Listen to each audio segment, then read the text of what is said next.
Hello, hello everyone. Thank you all for being very on top of your shit here, and contributing over to the Andreas Cosplay Challenge. We love it. We love to see it. How's everyone doing? As I am still preparing tea. Voila. I hope you're all doing well. We've got a spicy Just Chatting stream coming up here. Because there's a lot. But Icarus, Cosmic, Stefan, Vela, and everyone else who's been hanging out, is good to see you. Vibing, exactly. That was the point, right? Today's gonna have some spicy tunes, or some spicy takes. So we're gonna have some spicy tunes here, with Overclocked Remix, Final Fantasy IV playlist, because it rules. Ghetto Coldplayer, thank you. Lady Isabel, good to see you again. And thank you for the support for the Andreas Mahler cosplay, for that hot Pentiment content. So, anyway. If you're on the Discord, which, by the way, if you're not on the Discord, you can be, if I can hit the button. Did it not? Okay. Stream Deck? Stream Deck, hello?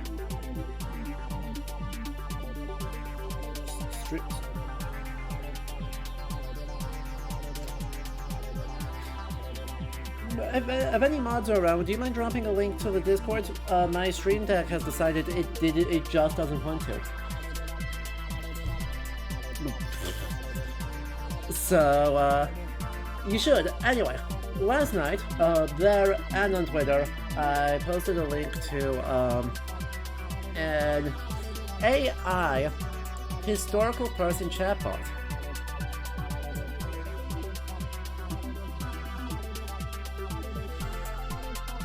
I have opinions. They're not good.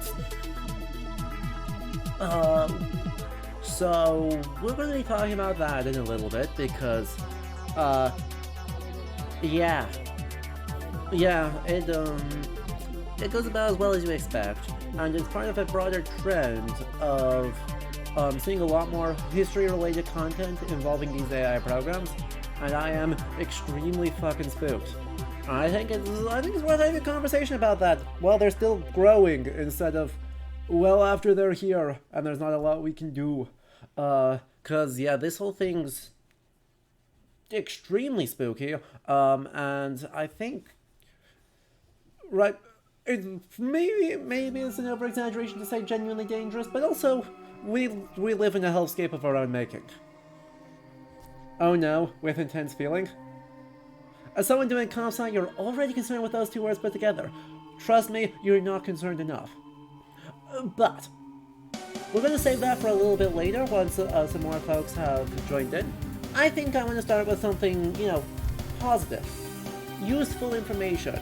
Things that will actually contextualize the later discussion a little bit in ways that I think.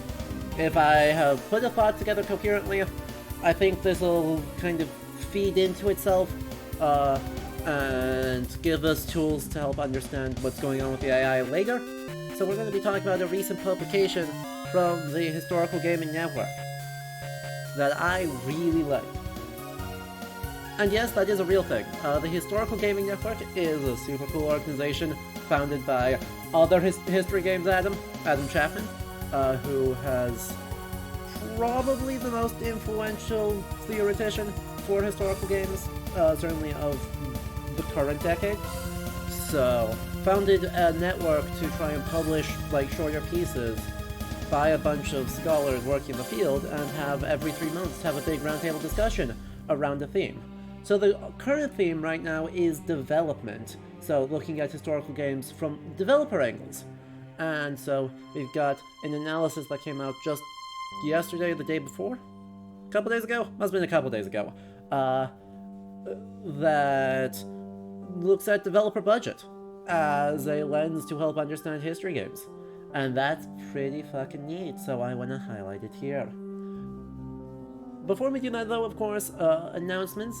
Firstly, if you are not already following the channel and you enjoy this, do make sure that you consider doing that. Hit that follow button, hit that subscribe button, because doing so helps a whole lot to help keep this all happening.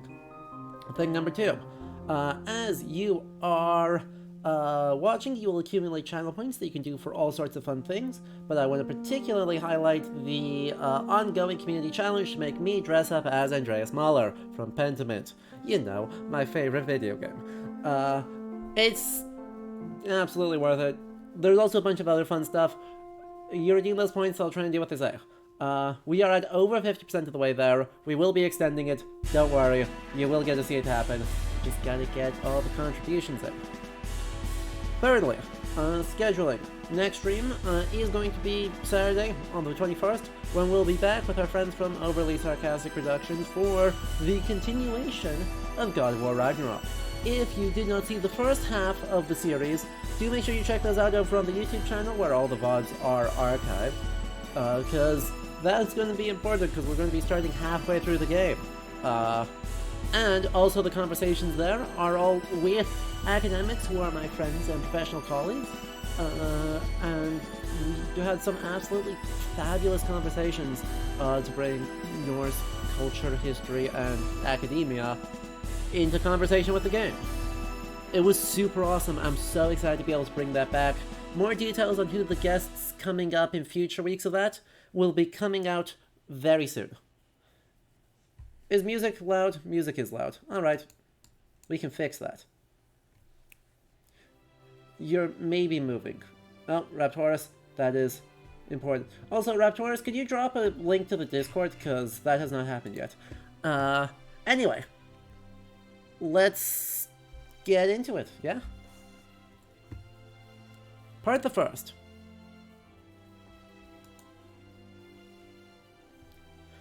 It's the economy, stupid. How production predisposes our playing of history. Thank you. My Stream Deck has decided no thank you, and I don't know why. I gave it permission. Anyway, I'm not going to read the whole article here, but I am going to give you all a link to look at it yourself. The part to me that was most terrifying, interesting, but terrifying, are the graphs down here, which are a bit crunchy in terms of pixel count, but are still very cool. Firstly though, the limitations of this, it is working within the concept of realist historical digital games. So this is coming straight out of other Adam Chapman's 2016 book, which basically comes up with the idea that there are realist games and there are conceptual games. Or realist simulations and conceptual simulations, I should say. A realist simulation has a single historical agent that you embody, relatively high fidelity, focused on narrative, characters, and more stylistically looks more like a film. A conceptual simulation looks more like a board game. So you're very abstracted out, you're often controlling either like a god entity or a collective, you're ordering them to go do stuff, and you're engaging with very high-level historical processes. The classic example is a Paradox game. Right? You can think of Kingdom Deliverance on one side, and Crusader Kings 3 on the other side. Don't worry, the word Mannequin is showing up in there. It gets explained later. So, who's the author of this? Why is it not credited as... Whatever. We highlight, basically splits on budget. So we have low budget games, and we have medium budget games, and we have high budget games. This one then also splits them based on what tools does the player have to solve conflict. I love this term, like the conflict resolution mechanic. So when the game presents you with a puzzle, what are your options to solve it? That you can talk. You can talk and solve some sort of other puzzle. You can do puzzles. You can sneak past it. You can fight. You can fight and you can talk. Or you can fight and you can sneak. for the low budget. For the medium budget, you can talk and solve puzzles, you can do a lot of stuff, there is no conflict, you can do violence. Right, just want to highlight, by the way, this is dialogue, this is violence.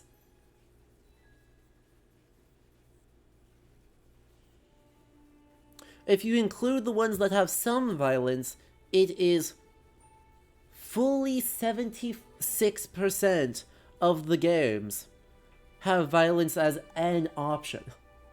Versus, with the low dialogue, right, we get low violence and dialogue. About, what, 40%? 40% of the low-budget games have violence as a, or more than that, 45%? Have violence as an option versus 75%. In the high-budget games, the orange block here is violence, is your sole or primary way of doing this. And if you count things that where violence is an option, every game except for one that got classified as high budget has violence as an option. This one game is the only high budget one where dialogue is an option and violence isn't. Or more accurately, where violence is not an option at all. Strawberry Jaya, hello. We are talking good things and we're talking bad things. Bad things being AI, good things being interesting scholarship. So, Pain. I will say, the categorization method is a bit wishy-washy, right? In terms of what's low budget, what's medium budget, what's high budget. The examples of low budget games are like, you know, a dozen devs with no marketing. Medium budget is like somewhere in the vicinity of a few dozen to 100 devs with only a little bit of marketing. And this is really the ones that get highly marketed with development teams of up to like 1,000 people. So Assassin's Creed is going to be high budget, Kingdom Come Deliverance is going to be medium budget, and the vast majority of the Steam storefront is going to be low budget. So, yeah. That being said, right, additionally, the conflict resolution mechanic seems to be a bit wishy-washy. But yeah, right, Brave Othello, you could classify this as AAA, AA, indie, right? Or A and AA, and then indie. Though that is more publisher things. What are the number of observations for each thing? 25 games in the low budget one, 65 in the medium budget one, and 117 in the high budget one.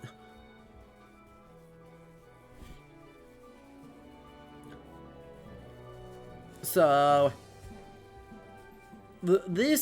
I really want to see more detail in this analysis as to how he's identifying, or how they are identifying conflict resolution mechanics, but I suspect Call of Duty and Battlefield. Right, I expect FPSs are wildly skewing this, because player tools include shooting but bigger, driving a tank and shooting, and stabbing.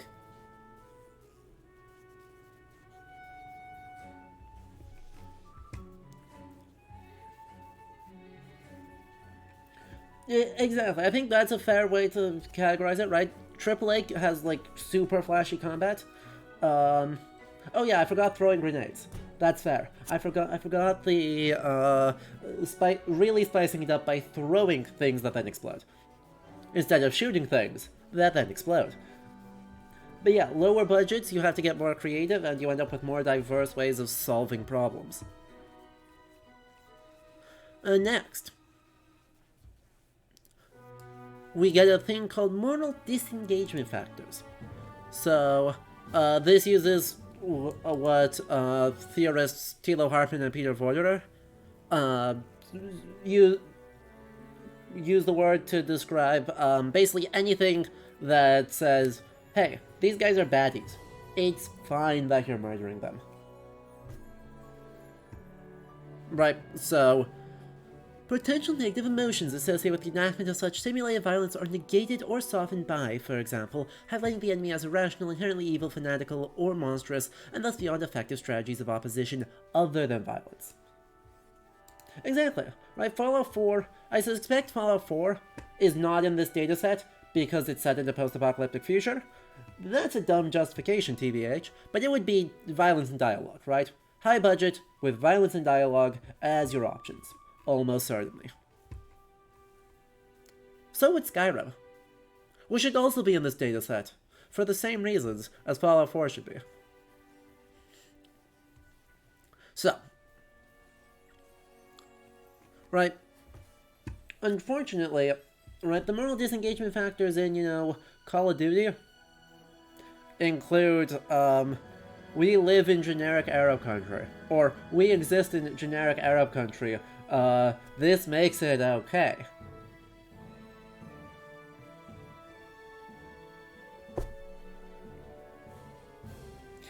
The extent to which, military jingoism should affect the way we interpret how Call of Duty does moral disengagement is super yikes.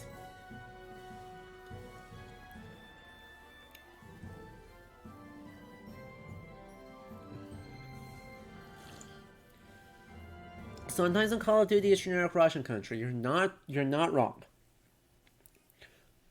Sometimes you're in generic Arab country, but you're shooting Russians just to really spice it up. Or, the classic, they're Nazis. They're also zombies, but they're Nazis. Nazi Zombies is a good game mode, though. I'm not even gonna pretend it's not good. It's so much fun. I sunk so many hours into Modern Warfare 2 Nazi Zombies.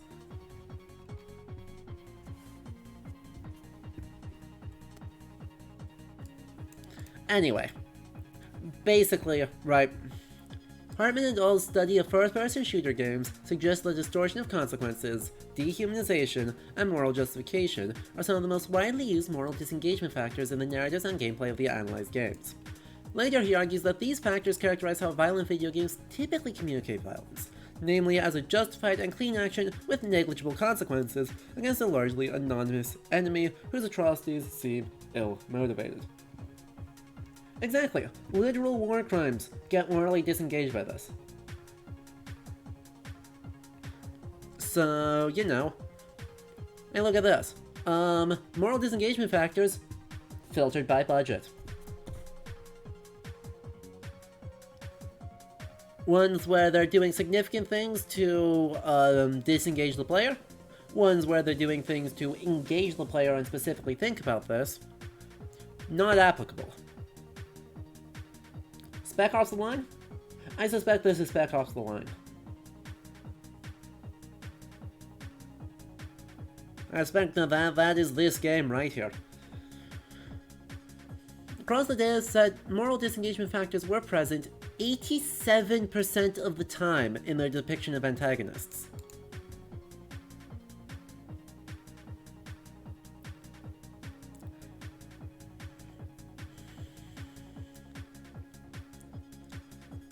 Geographic region and historical period.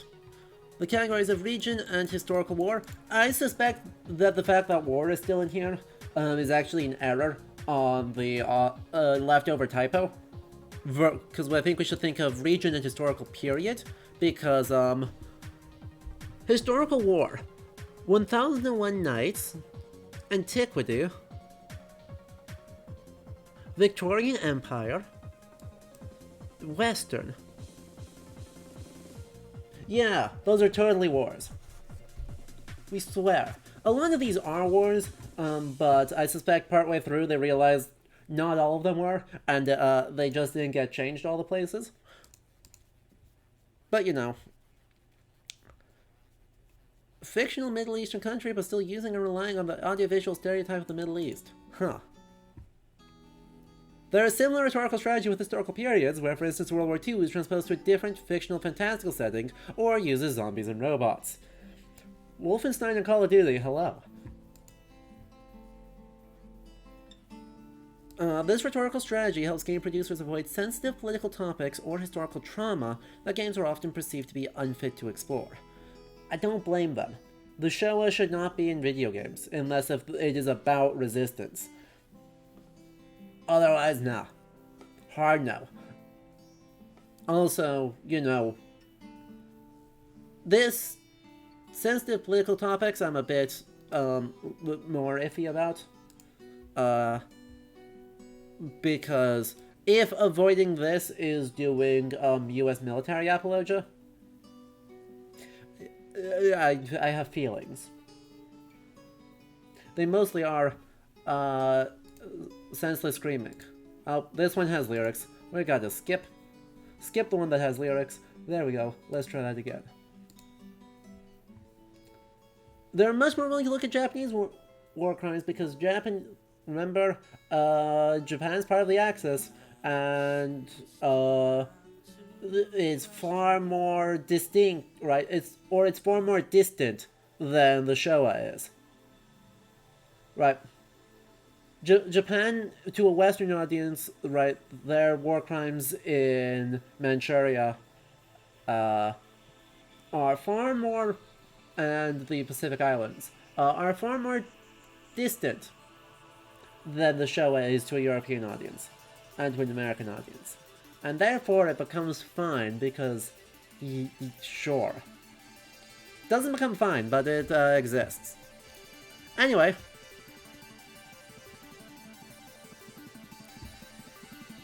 They don't list all of the settings, and I wish they did. This is obviously the place we see the most diversity. But let's highlight the place. I do want to shout out this game right here. This one right here is Kingdom Come Deliverance. Medium budget setting Bohemia. That's Kingdom Come Deliverance right there. I 100% know that is Kingdom Come Deliverance. But anyway, other settings. We see Egypt, we see Europe, we see North America a lot. Though, that's hardly narrowing it down, huh? Europe, North America. That's not really telling us a lot. The Caribbean.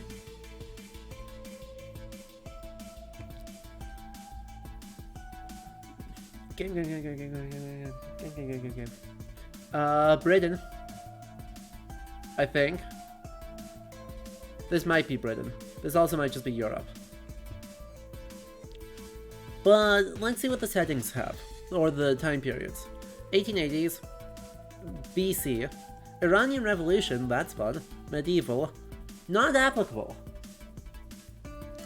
That's a good chunk of not applicable right there. Yeah, Black Flag is one of these. One of these ones up here is AC Black Flag. They need to be more specific when they say Europe. For example, you can't name any games set in Serbia or ex-Yugo countries. I agree. But I suspect that's a case of... Right, when they do that, I suspect that's a case of the game doesn't give you enough information to be more precise, or it's set in multiple locations. So, like, the Sniper Elite level that's set in Sarajevo is only one level of a game that encompasses a wider geography. Additionally, right, I've got a suspicion, actually, I wonder, 6, 7, 8, 9, 10, 11, 12. It's hard to tell, since not all the ones are actually listed. I'd be curious to see if this War of Mine was actually in the dataset. I don't know why it wouldn't be. That game rules. And it also got a lot of press. But I'd be curious. I think that's the biggest thing, is, right, I didn't see a link to the complete dataset. But I'd hope this War of Mine is brought up in there. And that is the most famous post-Yugoslav, like, historical game. Anyway, Just Place doesn't tell us enough either. Agreed, right? This is breaking down the same set of games, firstly in place, secondly in time. So you can split it so you have each game has a place into time, and do analysis that way. But this is just looking at all the places and then all the times. What's the one? World War II. The green here is World War II.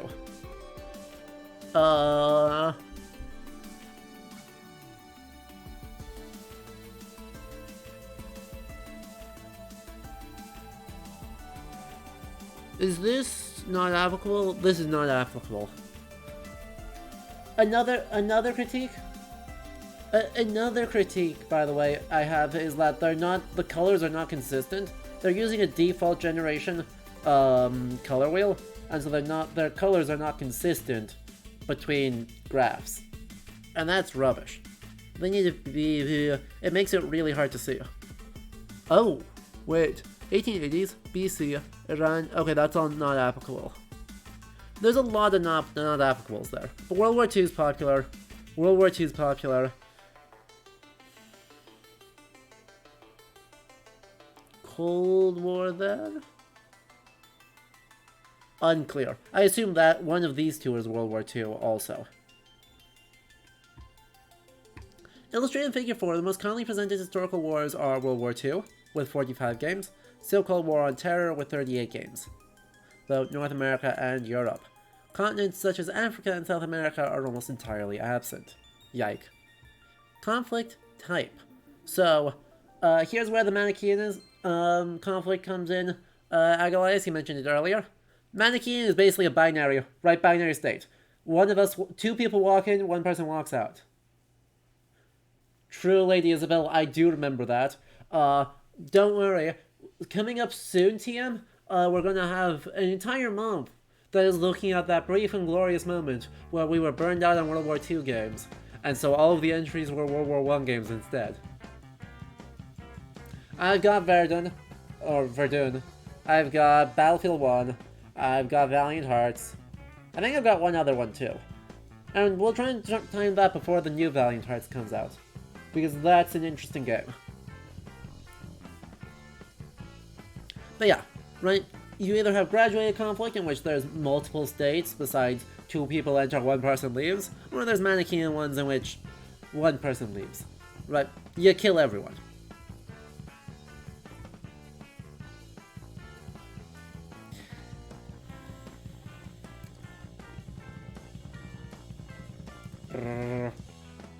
Manichaean violence go burr. And then there's weird ones. Right? This is a weird category. I don't know that I love this category. Critical or hegemonic transgressivity. In other words, does the game critique the social the social hegemonic narrative that it was created in and is about, or does it uphold it? Are you acting as an agent of the state, or are you acting in resistance to it?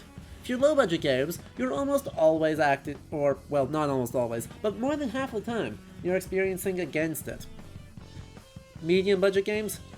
Go burr. High-budget games? Go really burr. So, yeah. Historical digital game conforms to already dominant understandings of history and memory. I mean, that's what it's supposed... I'm not really sure what transgressions mean in this case, TBH. Right? Like, I'm really not sure, what is a transgression in the context of supporting hegemonic interpretations. That's, like, definitely not a transgression. You know. So I wish we had more elaboration on that, but I think the point still stands, right? Game narratives tend to criticize games, tend to criticize the dominant actions or dominant understanding of this period, versus super don't, versus super duper don't. This is also one of the most damning things you could possibly see. Like, this is fucking painful.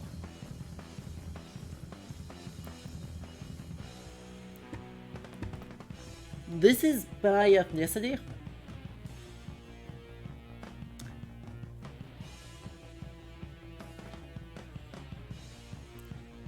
American, British, Czech, generically European, Nordic, American and British, or both, American. Specifically, I think we should be clear. This says national origin, but I expect American also implies white American here. It doesn't actually specify that, and I might be wrong here, but my instinct is that this is overwhelmingly... It says American, and the person is also, super duper white. Oh good, we're able to specify that even more specifically. Here we go, race and gender versus national origin. White people. White people. White people. And actually, these are just white. The blue and the gray here, relatively, are specifically white dudes. If you add white women to it, no, thank you. If we include white women in this, it's bad. It's, yeah, over 75% there. Over, and like almost 80% there. If we combine the large concentration of white men with the violence of the conflict resolution mechanic, we see that 57% of analyzed games center white men whose way of resolving conflict is primarily through violence.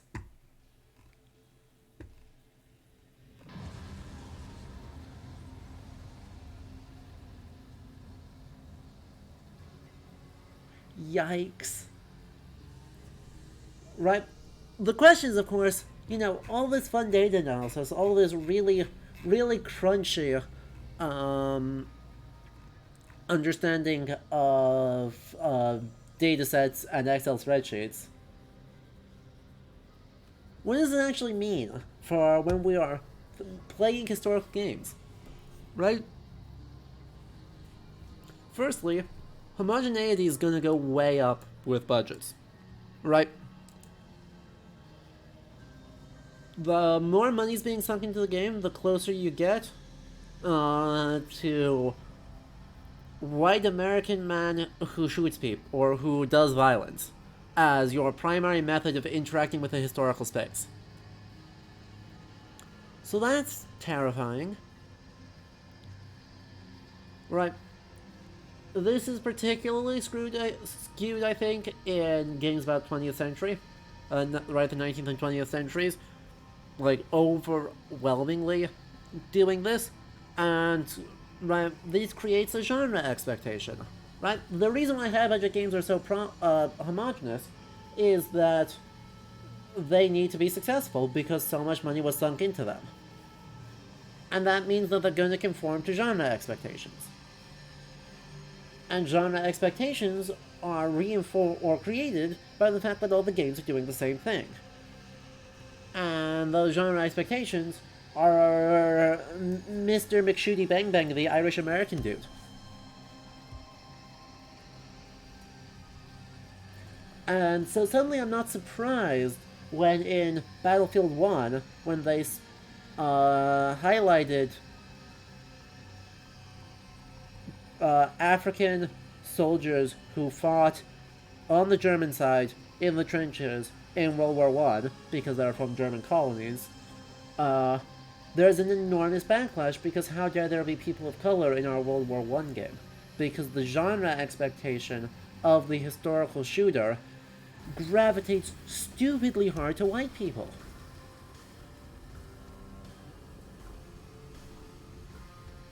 Right? Holy shit.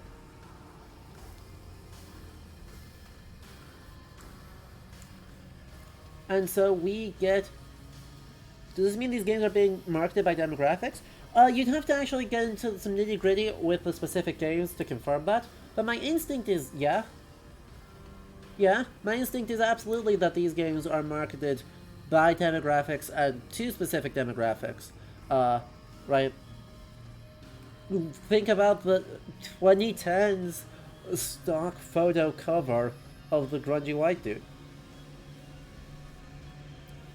Also, yeah, for everyone who's tuning in, this is the article we're talking about from the Historical Games Network. It came out like 2 days ago and is super good, and I love it. This is gonna bleed into the AI conversation real soon, but like, I think this is super duper important because, right, the more money something is being sunk into it, it's pretty clear that we're building up to a homogeneity that both shapes and is shaped by audience expectations, and that prioritizes this very corporatized apologizing for violence, right?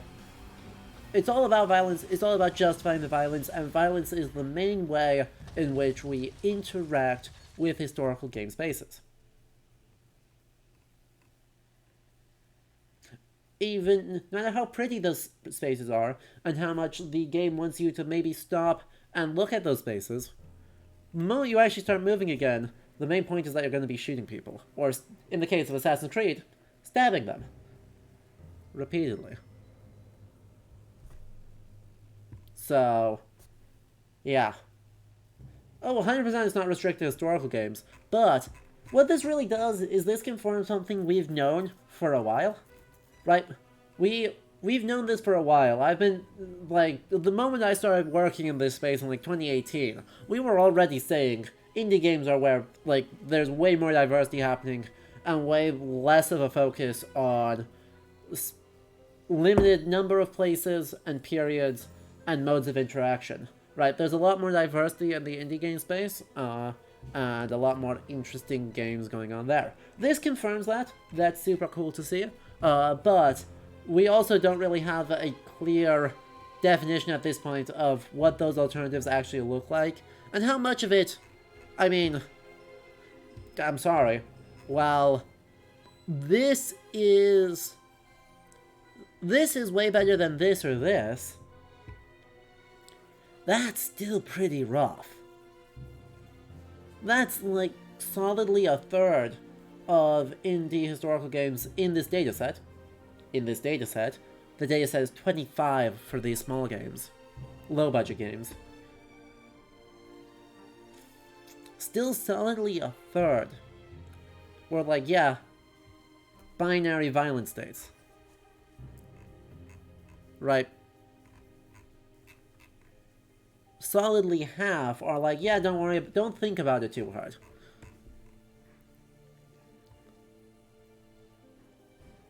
Almost half are violence-oriented.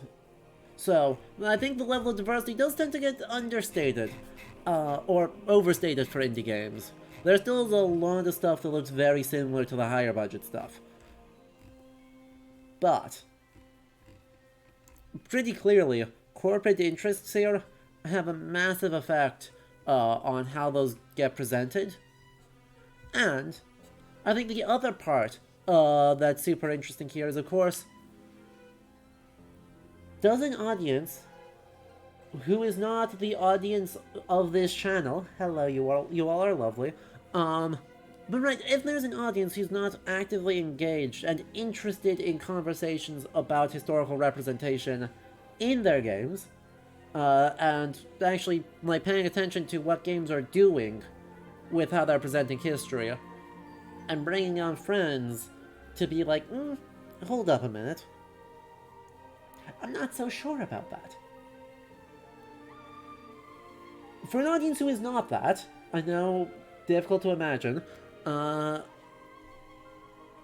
do they have the tools to question what they're being told here? Right?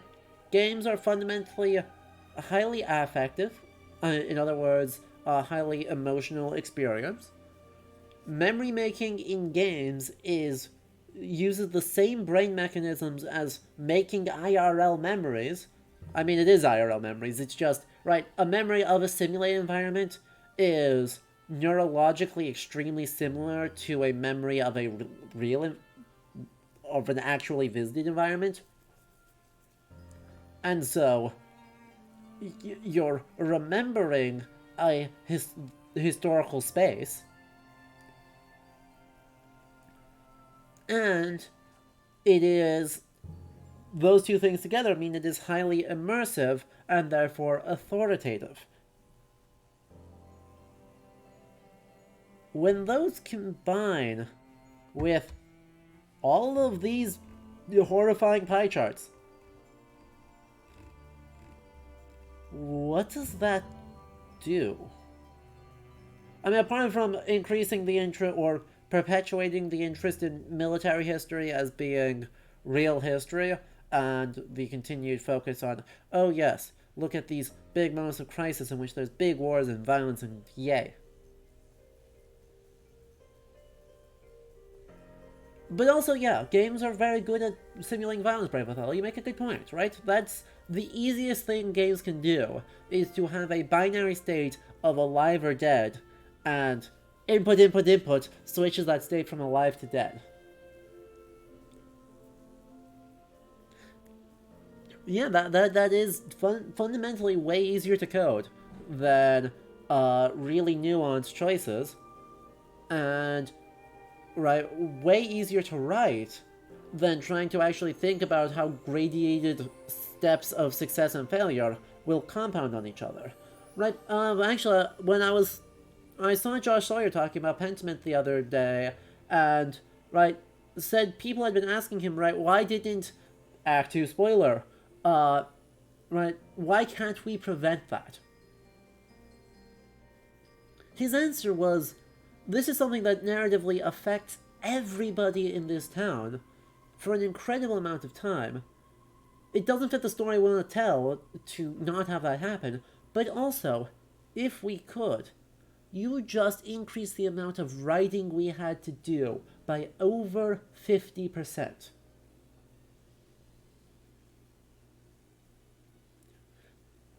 That's bonkers. That's right. That is. You think of, oh yeah, just like don't do the Lance Connect thing. You just create 50% more writing for the development team. That isn't a sustainable level of scale. And so, right, of course games are going to gravitate towards Manichean violent states and puzzles that are isolated and don't affect the overall narrative. And puzzles as in, like, scenarios and situations where you might do violence. Because the alternative is a vastly more complex simulation that is extremely hard to manage.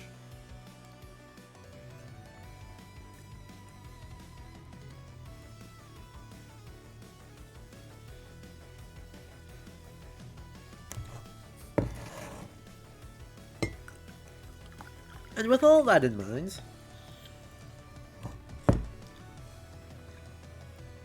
who's ready to talk about AI?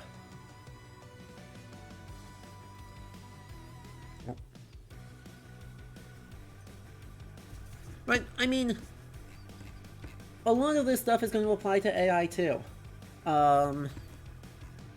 Because a lot of the same concerns apply, and a lot of the same mechanisms of, hey, what is AI good at? Well, drawing on a set of popular references, and then presenting those authoritatively. It's the same things.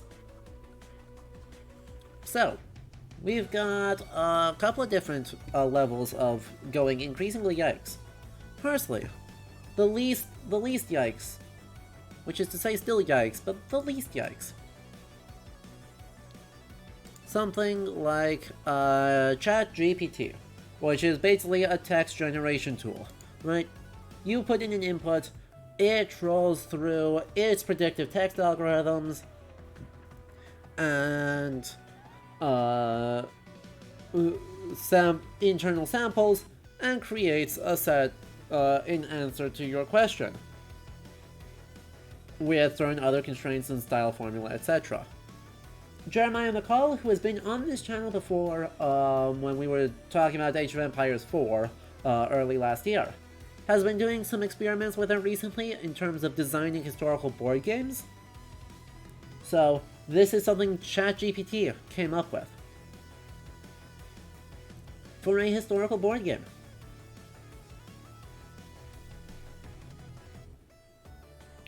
Alright.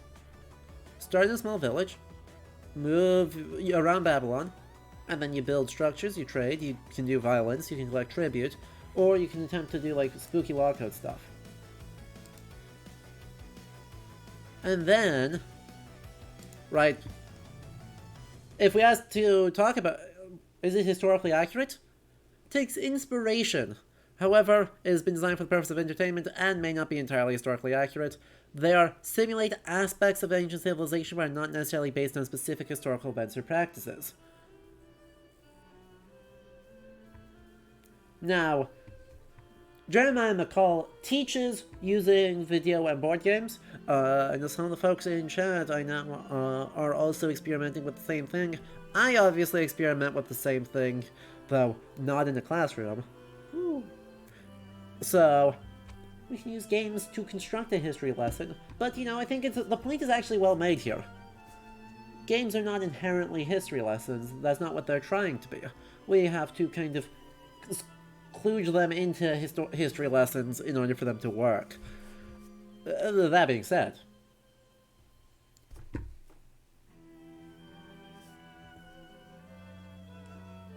there's a certain irony that ChatGPT is the one saying this. There's a deep, deep, deep irony to that. KJ, hold that thought. Right, we're starting at the top of this roller coaster. We're going to end up in the bowels of hell. Don't worry. I feel ya. Okay? The thing is, right, ChatGPT is also able to generate 5-paragraph essays on historical topics.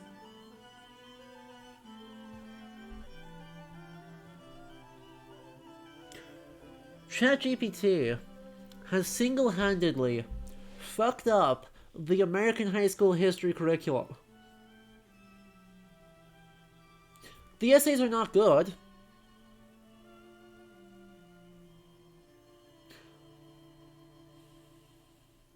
They're like solidly C- essays.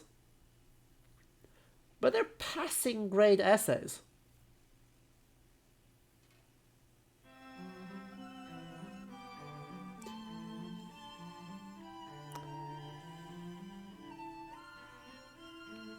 Like, they're structurally well enough formed. They certainly know how to write about as badly as a high schooler does. And if you didn't have, if you don't know what you're looking for, necessarily spotting that it's an AI-written thing is shockingly difficult. But yeah, no, it can just generate, like, encyclopedia entries, or 5-paragraph essays, or other interpretive stuff about historical topics.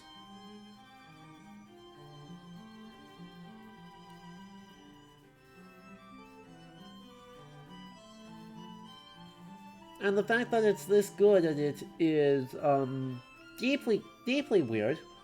Deeply weird. Computers are good at dealing with data. They store it, recall it, make computer stuff with it.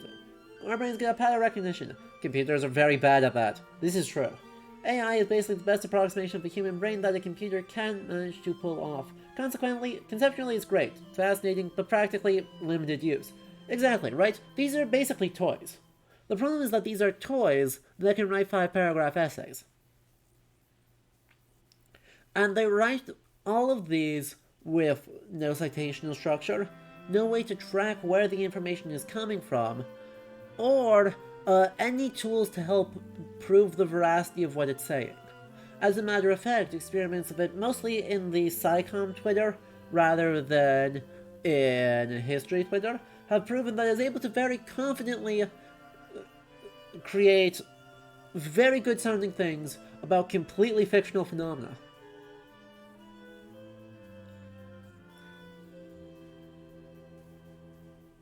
What happens when you ask for citations? It will give you citations. It will have made up the citations. It will cite people and articles that do not exist, or at the best case, do not. The author and the article title both exist, but they are not. The person is not the person who wrote the article.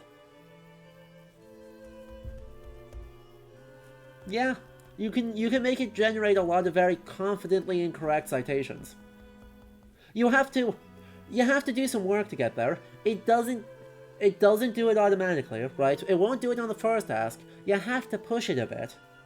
But it will fully gaslight you into fake citations. It also came out today that ChatGPT's filter that enables it to do all of this is the product of a human-created filter to process out vulgarity, racism, graphic violence, all those things. You know, all the things that make it completely unsuitable for public use. Its predecessor had a big problem of just starting to spew vulgarity all the time. ChatGPT had the same problem, except that they paid workers in Kenya $2 an hour to manually categorize examples of graphic violence and not safe for life content to catch it in the filter.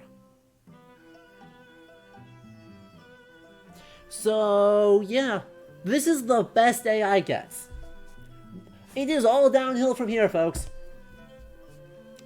Merely fucked up, completely irreparably damaged the United States historical educational curricula, which was not a great system, not super sad to see it go, but still definitely has done it on the back of worker exploitation in Kenya.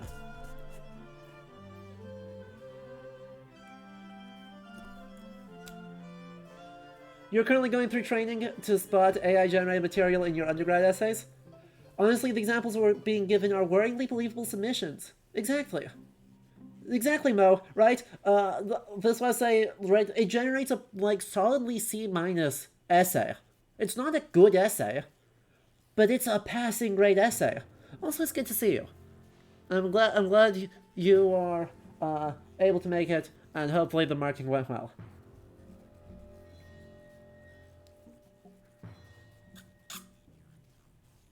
Litzel, for the sake of historical content, right, remember, I'm not talking about AI broadly. I am talking about AI as it intersects with digital history. And it's all downhill from here. Does it do essays in different languages or only in English? I believe it can do other languages, but I've not seen anyone try it. Or evaluate it, and I don't speak any other languages well enough in order to evaluate that. So anyway, who's ready to move from ChatGPT to Stable Diffusion?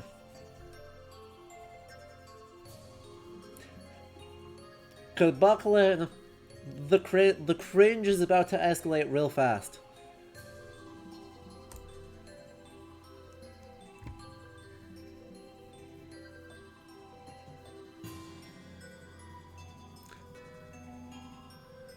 Introducing Stealthy the Time Traveler and a fictional person. This is not a real person.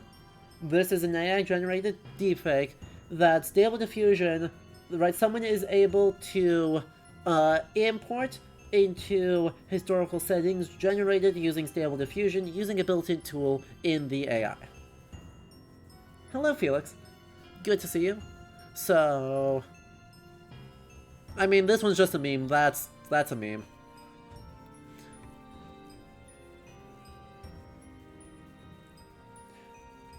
Let's just quietly zoom in on this. Because, yeah.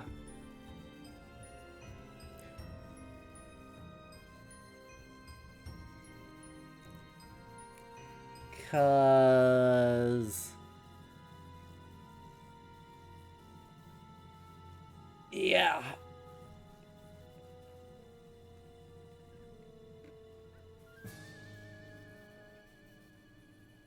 I mean, yeah, it does start to look fake if you look at it too long. Firstly, Nikola Tesla is solidly in the uncanny valley, and also look at that hand. Look at that hand. This one has lyrics. No. Go away. No lyrics in my playlists. There we go. Rough Encounter 1703.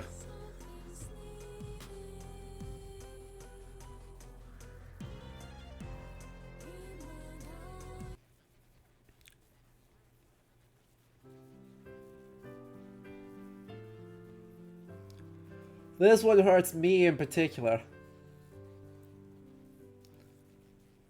This one came straight for me and hurt me. A lot.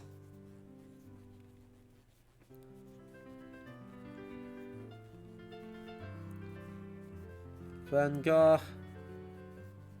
Uh-huh.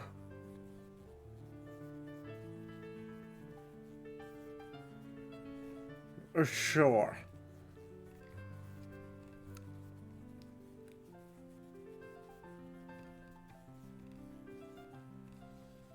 It just keeps going.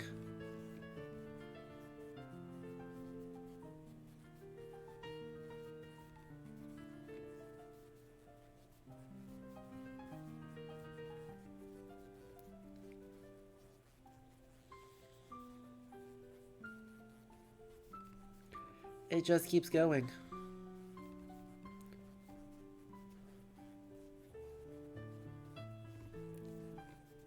It's just going to incorporate so much. Yeah. Yeah. So... like, there's just a lot... there's a lot to deal with. I don't have totally coherent thoughts about this, but... right, I think it is super instructive. Apart from, you know, that's not a human face. But, yes, right? The explicit colorism present in this.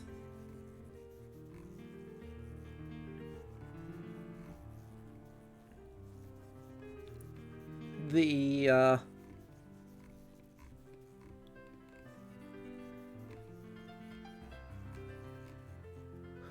whoa, what the fuck?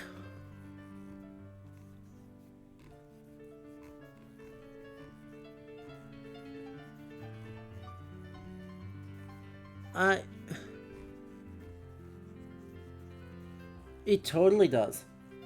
What the... his skin color changes depending on the other people in the generation.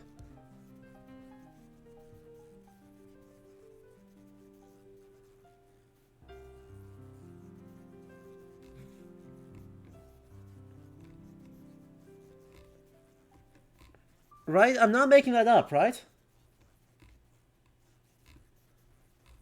Like, that's not a lighting difference. That's just straight up... that's just straight up...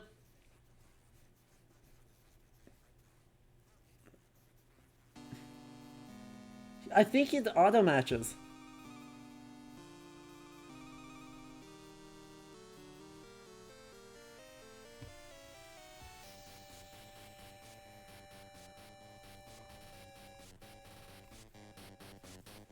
Right, I saw it most clearly in the El Dorado one. If you compare here and here, like, it's close. It's like a bad clone tool, yeah. It's close, but it does look like it's trying to, like, mostly match.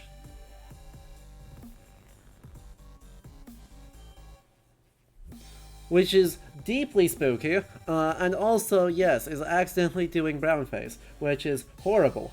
But yes, Litzel, you are making a good point, right? Obviously, right, this isn't going to be accurate, because the depiction we have of history isn't going to be accurate.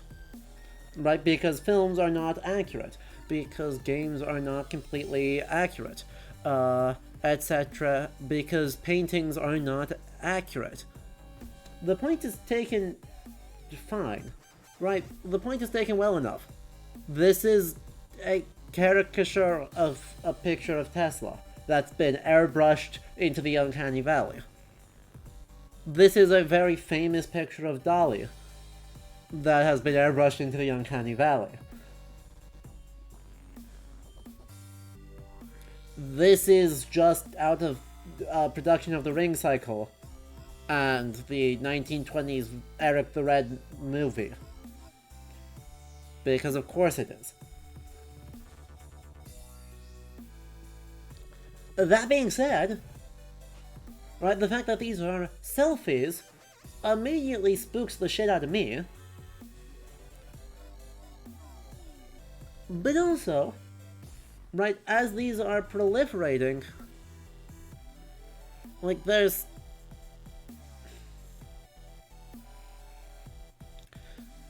the amount of, like, weird shit that yeah, that's Darwin.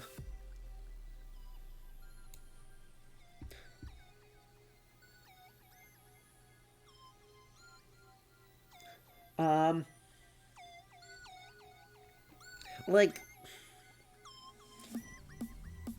the Da Vinci, they've gotten, I mean, yeah, the Da Vinci one's early, right? The Da Vinci one's really weird in a lot of ways.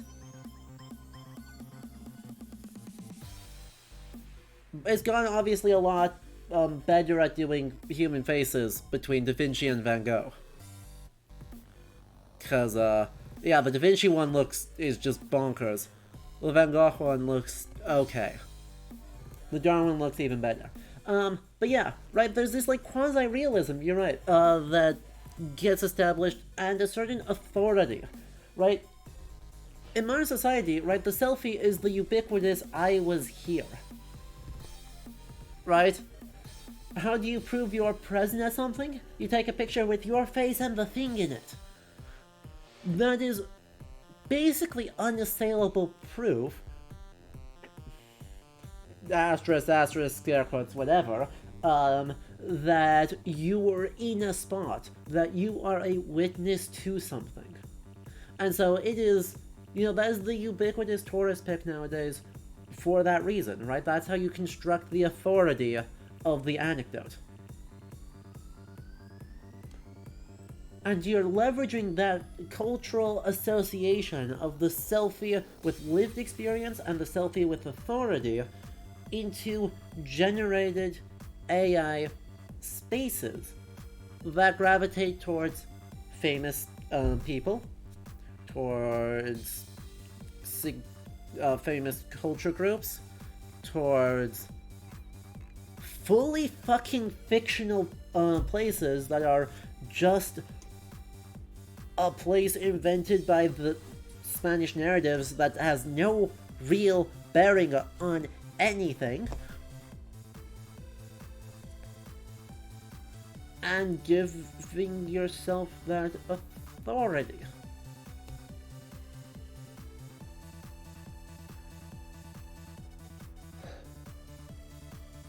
And I fucking hate that. The history image one, right, this particular history image one is going to be relegated to, oh, it's fun lighting up, right? This particular one is going to be just lighting up, it's fine. Now if we remove this, if we remove our time traveler, and this is just Albert Einstein sitting at his desk.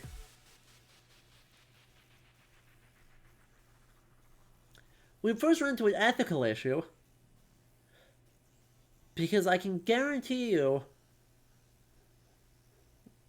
they don't have the, like, Einstein has living relatives. Now,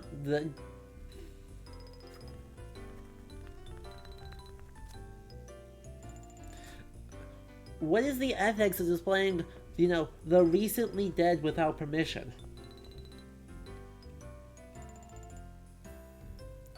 Or inventing people of color?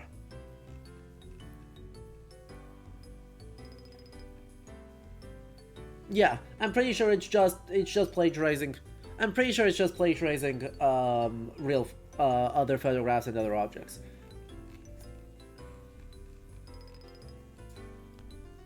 Right, this is just plagiarizing a photograph.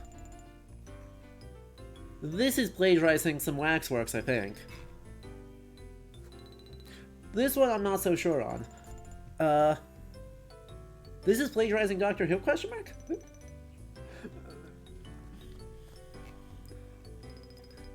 But right, with famous people, it's easy to spot the plagiarism. With the, like, random people that are not fully in focus,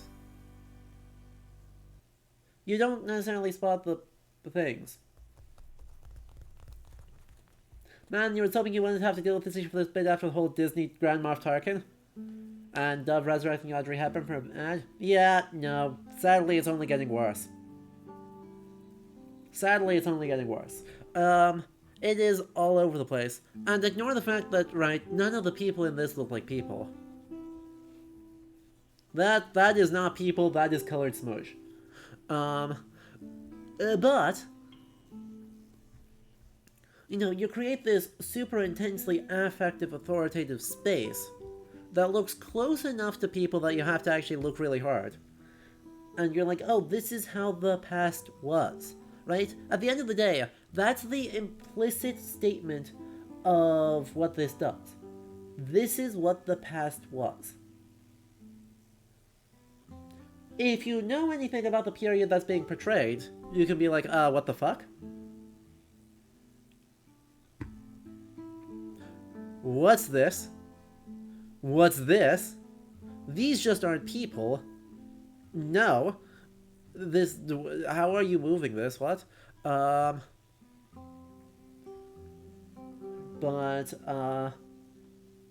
Yeah.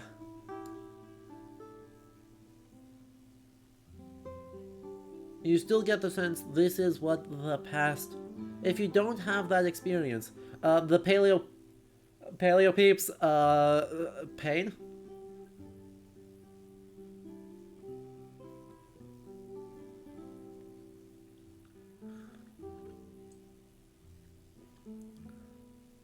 But right, if you don't know anything, if you don't have the subject expertise to look at this and spot the errors and do the outreach work to talk about that, are you going to catch it?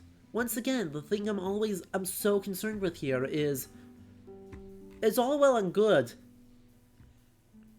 to point out the roughly 50 errors in this image, but that's not effective outreach. That's not something that I get benefit from doing, right?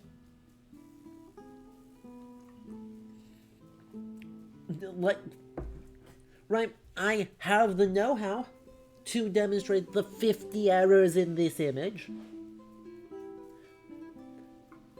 but that's not something I can realistically spend my time doing.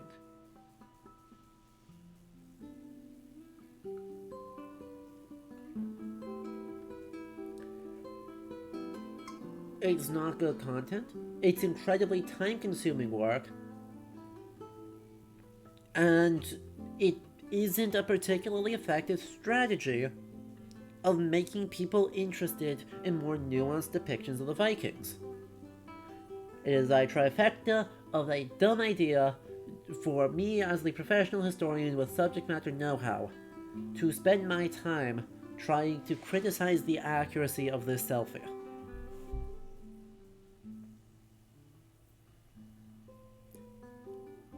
So how the fuck am I supposed to engage with this? What the fuck am I supposed to do, right? How are we supposed to react? No, not even that. We have to react to it. We're already having to react to it. And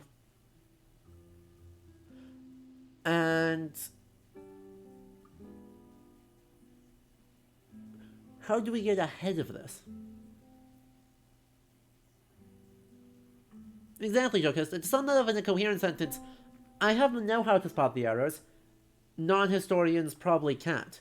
But it's a bad idea for me to spend my time trying to say, look at how much I know, there's this, to all these non-historians, to teach them that. That's fine in a superstructured classroom exercise, where we are going, hey, here is the AI image. We're going to look at this, we're going to break it down, and we're going to use this to teach you each critical thinking and implicit bias skills. Stop. Stop, you four fiends. I don't need... Good remix, but not what I wanted right now. Thank you. Remind you to stay stretch, hydrate, and take your medicine if you haven't yet. A good note. But right.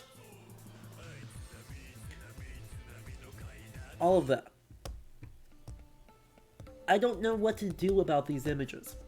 And what happens when AI-generated images start being used in other contexts? Yes. Hydrates, fine.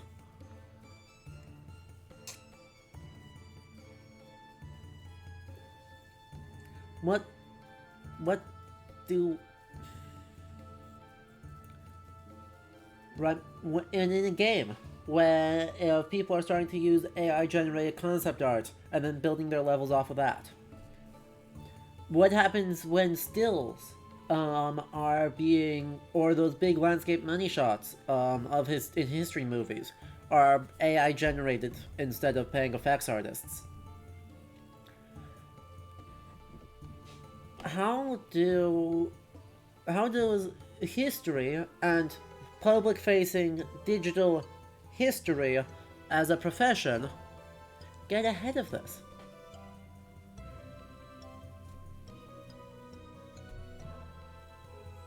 I don't have an answer, but I'm freaking spooked. This is, I think, the most dangerous of the three, right? In some ways, right? In terms of the ones that I think is going to have the most lasting impact, Stable Diffusion, I think, is probably more significant than Chat GPT or the History People chatbot. Because images are just so strong, and right now, yeah, meme is innocuous, meme's a meme. Alright, whatever. Where will this be this time next year?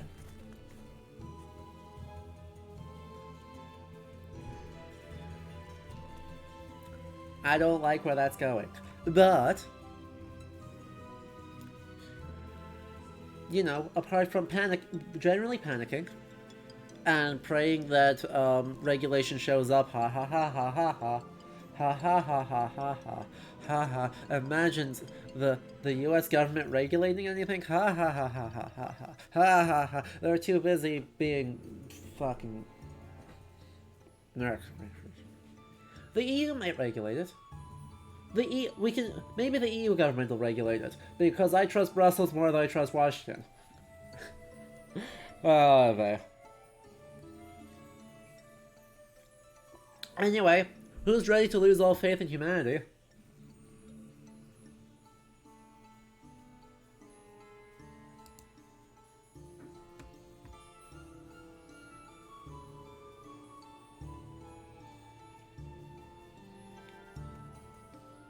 Oh boy!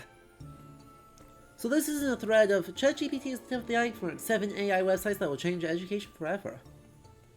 Historical figures. Talk with famous thinkers from history. Uses advanced AI technology to allow users to have conversations with over 20,000 historical figures from the past. I hate it. There's also a bunch of other things. There's a bunch of other things here, but, if we look at the comments, this is awful. Oh no.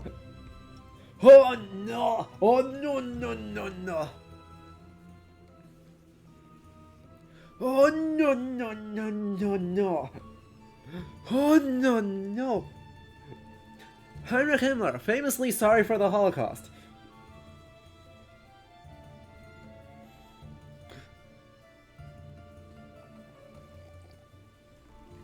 So, yeah. If we go up to the top of this, if we go here,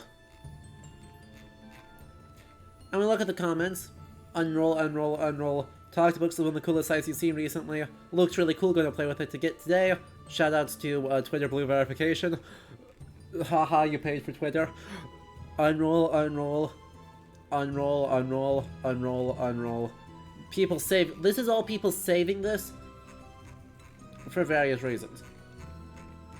Overall, response there looks pretty positive. Let's just quietly go to the quote tweets.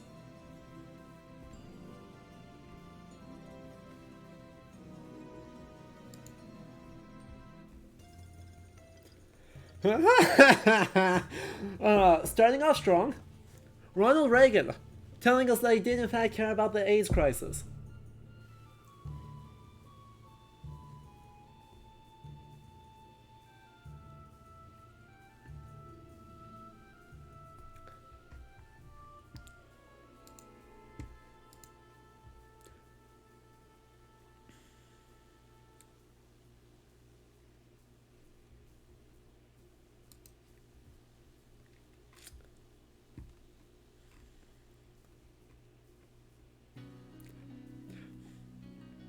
Starting off even stronger, you have to pay IRL money to be able to talk to AI actual Hitler.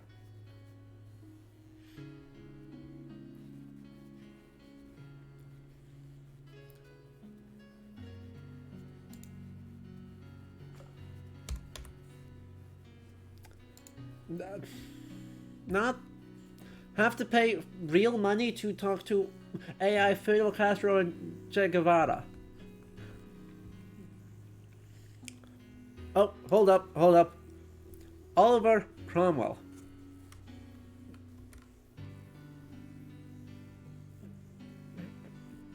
Oops. Oops.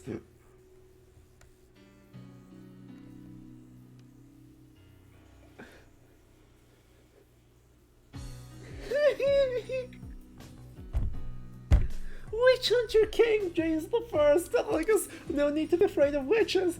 Oh, that's fucking hilarious. Oh, yes, James II, famously not a fan of the Fellows of Magdalen College. So, yeah. Himmler, again.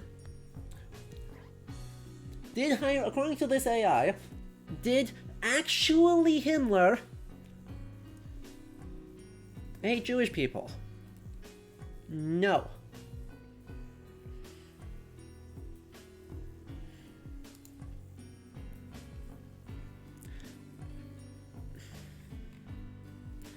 Shout out, also Henry Ford. Apparently did not, according to this, Henry Ford, notoriously anti-Semitic, did not hate Jewish people. Also, Goebbels, apparently did not personally hate Jewish people. Also, Heidegger did not personally hate Jewish people. Oh, KJ, there's one I found that literally is the Nuremberg defense. Literally. Actually, it may have been the Himmler one. It was either the Himmler or the Goebbels one.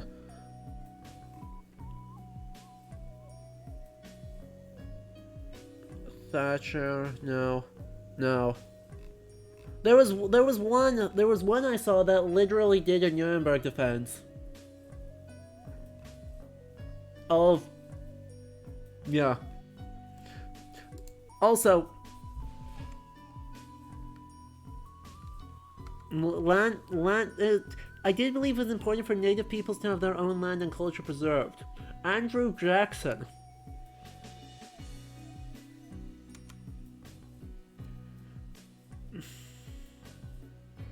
I was deeply saddened by the suffering of the Native American tribes affected by my Indian Removal Act and subsequent Trail of Tears.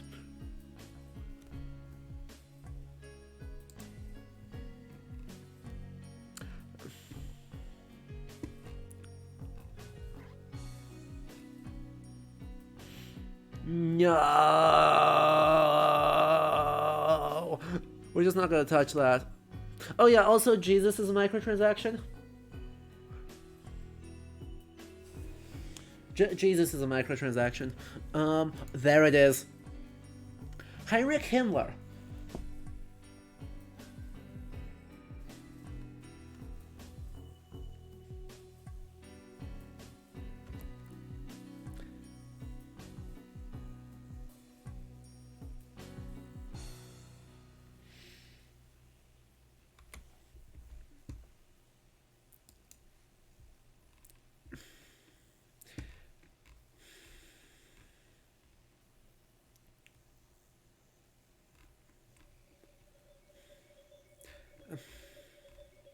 I needed to... Where is it? Oh, there had been one. Oh yeah. Josef Mengele? Ask about Schindler's List. Powerful reminder of the atrocities that took place during World War II.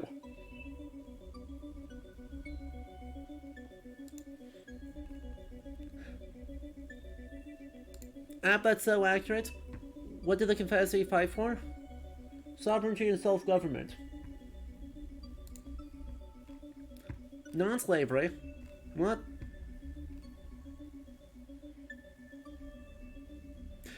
Friedrich Engels?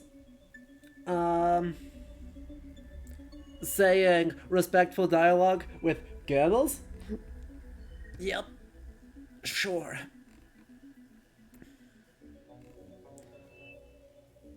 Uh-huh.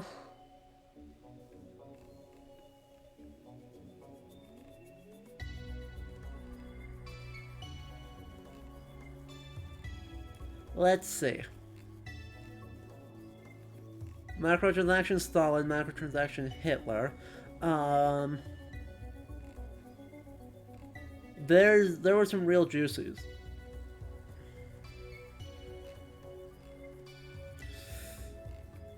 It's just bad. It just keeps getting worse, right? Why are there so many war criminals? I don't know. Why do they have 20,000? They apparently have 20,000 people. Abu Bakr, wait.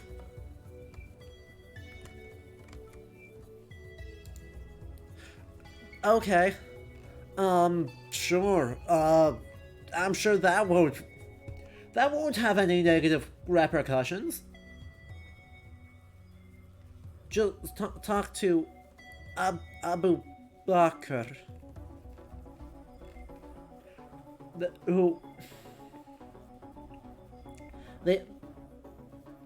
The Sunni Shia split centers on Abu Bakr.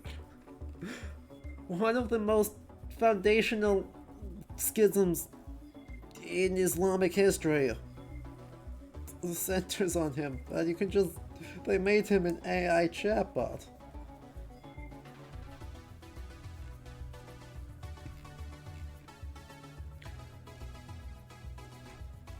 Also, that's super... Microtransaction Muhammad is, worse. That might be even worse than microtransaction Jesus, right? That's just an indulgence. But microtransaction Muhammad is... definitely breaking, the... fucking everything. Yeah, this is bad. It just keeps going. That's Thomas Jefferson.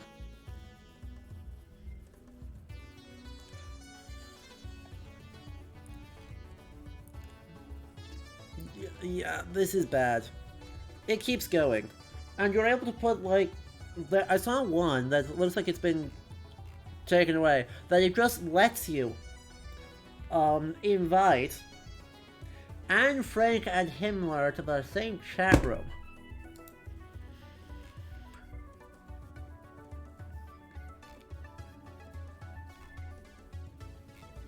So, you know, they have done exactly zero oversight on this.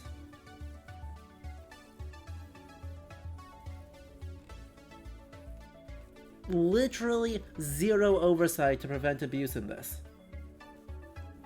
Yes, Blizzard Wizard. Sure are. And I am legit mad about it. Because holy fuck.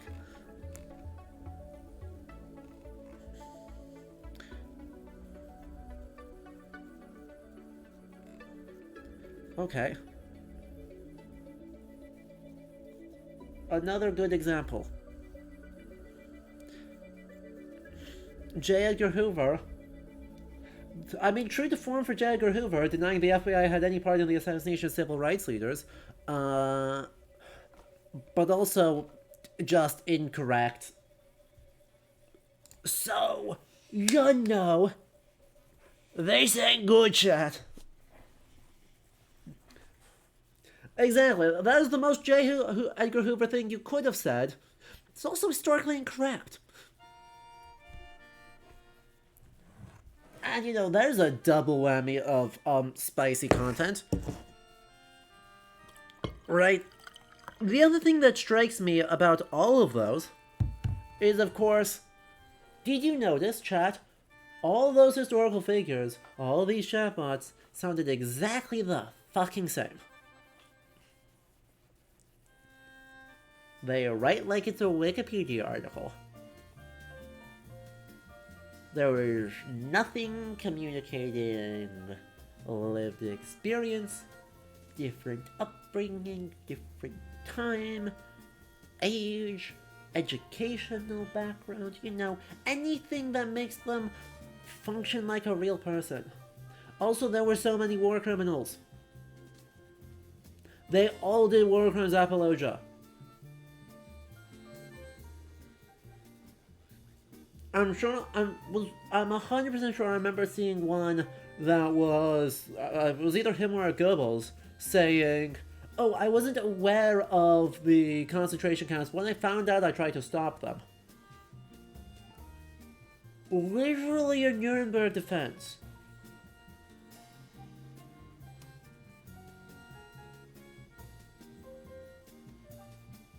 You think it was Hitler? That's not better.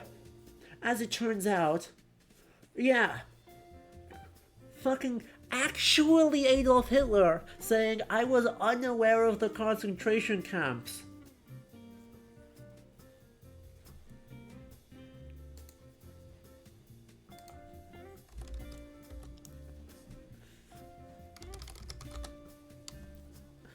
Well,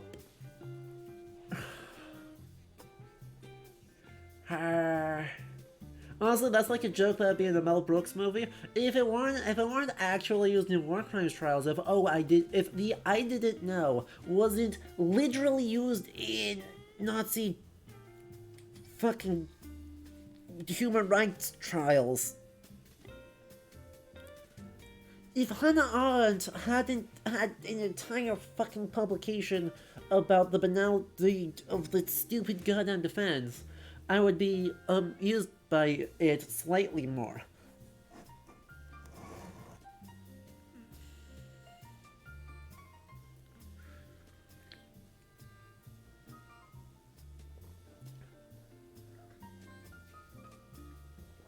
But no. Oh, yeah, no, the claim of ignorance of the extent of the genocide of the Nazis is one of the classic defenses Nazi officials used in the Nuremberg trials. You can't make this more of...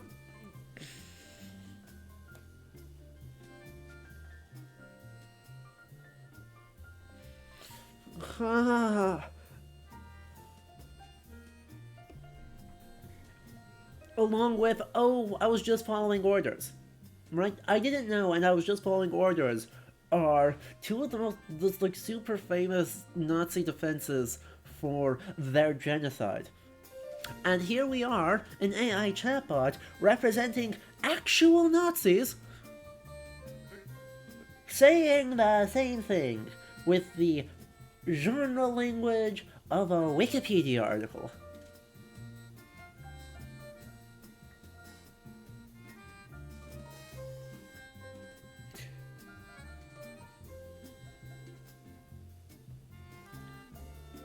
And yeah. That's the fucking state of corporate bullshit. And all of these are doing the same thing, right? All of these are doing fundamentally something similar. They are using signifiers of lived experience and authority in extremely non-transparent development process and set of assumptions to tell certain subsets of people, whether that's a targeted demographic of just, white American teenagers, or actually Nazis, what they wanted to hear. There's a lot of Wikipedia language, right? When you ask Himmler whether he feels bad about the Holocaust and he does a corporate PR apology, yes. That's a corporate PR apology. But the statements of like, oh yes, the Trail of Tears started in this point was XYZ thing, that's Wikipedia. Right, these are all doing the same thing as what we're seeing with, really the same thing as what we're seeing here, right? It's a lot of the same sort of phenomenon of extremely expensive, technologically sophisticated tools that represent a very small set of assumptions about how the past was, and universalizing those in forms that get a gargantuan amount of attention. AI is obviously worse because, I think it's pretty clear that we need humans involved in this fucking development process. Because holy shit, if the trend is to war crimes apologia and, blatant vulgarity and racism, you need some humans involved. But holy fuck.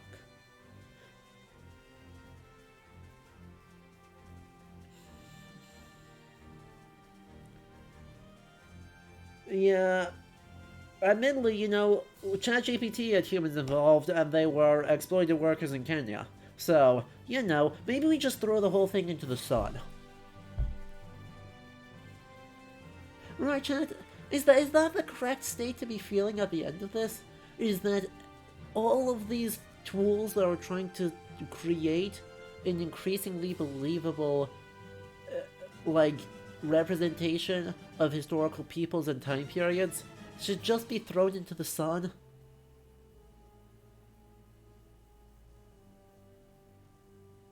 Hit them with the Econ Code of Ethics?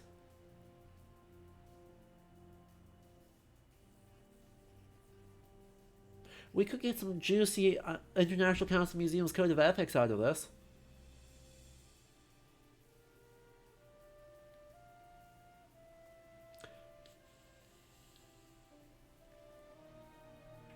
Personally hold it underwater. Yeah. Alright. Yeah. Sentence these folks to 1,000 years of ethics classes? Yeah, I don't think that'll help. Can't wait for all the communist historical figures to say how capitalism is super good, you guys. If the one that wasn't most commonly being talked about, I'm sure you could get Karl Marx to say that capitalism was good.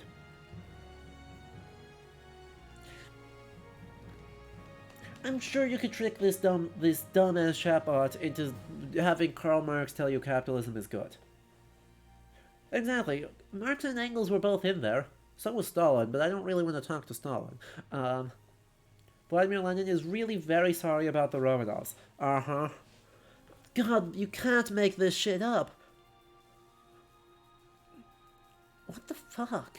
What the fuck have we gotten ourselves into, chat? Just like collectively. What the absolute goddamn fuck have we gotten ourselves into?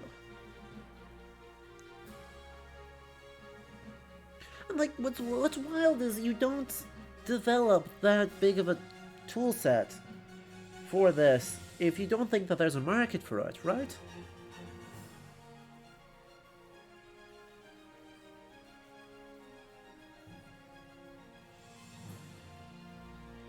I mean, there's you gotta think that there's an actual market for this, and like the historical interest and the appeal of talking to a person from the past is so strong that people watch these.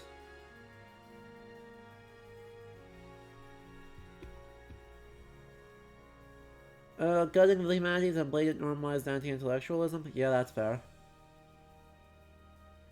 Yeah, I guess that is the question, right? Is this actually high budget? Is developing this chatbot actually high budget, or is it effectively no different than the like weird, creepy, sexually harassing chatbot girlfriend? Is it just ripping that off and putting a historical skin on it? Because in that case, all you do is troll Wikipedia pages. That takes very little time.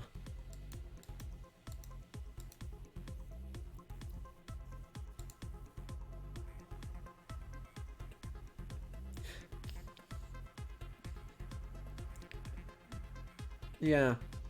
The biggest thing that you're missing is how much is that comp sci doesn't teach ethics. Yeah, that's fair. Right. Yeah, if this is just using like the same base code, if it's just ripping it and applying a new historical skin, that's probably not super high effort. But still. Oh.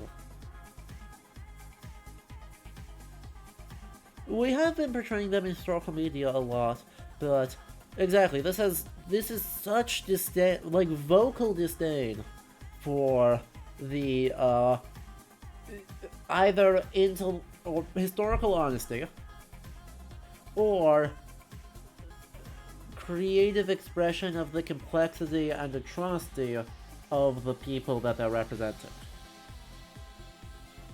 Also, don't put Nazis in your chatbot. I just keep coming back to that. Don't put Nazis in your chatbot.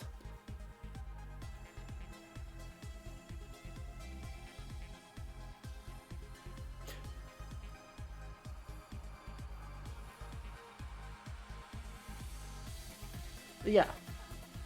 And you do make a good point, Blizzard Wizard. While this one is probably extremely unserious and is getting memed into oblivion, that says very, like, just stupid things, all of that goes back into the AI's predictive tools in order to make the next one less shit, and by less shit I mean more dangerous. Same thing with Stable Diffusion, right? As you generate things and provide feedback, Stable Diffusion gets better. We were able to see that, right? That Stable Diffusion, the early fake selfies looked really quite shit compared to the more recent ones. But yeah, you can use it to say, haha, make history person say dumb shit. But yeah. It's yeah. If all of this is going into unethical tech companies doing it again, we're in big trouble. Oh god. Like, normally I try and go like, oh yeah, what are the things we can actually do about this? I don't fucking know what we do about this.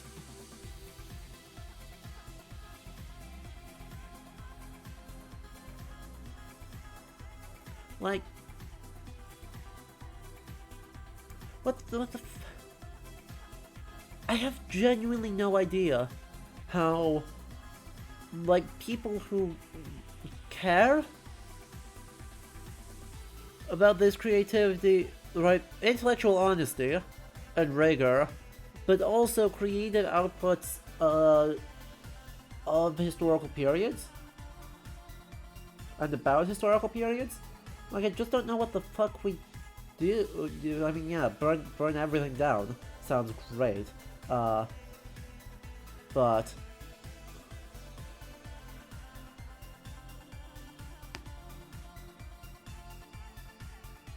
I mean, something that iterates super fast, like, what the hell do we do? Exactly. Right, KJ, you say that really succinctly. Here for someone who's already been sucked into anti-vax crap and health scams by Facebook, etc. Well, this should be able to convince people of.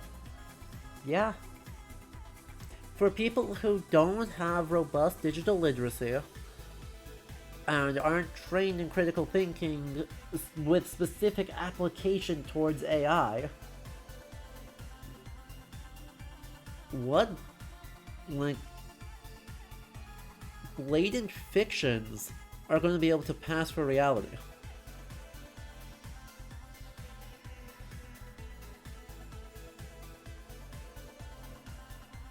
Yeah, right?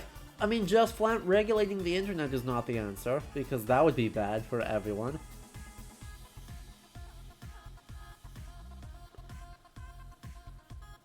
Yeah, the financial incentive to do harm is the thing to focus on. Yeah, but... Right, the financial incentive to do harm is effectively... Right, the neoliberal internet par excellence. Right, outrage generates clicks, clicks generate revenue. Therefore, make things that generate clicks.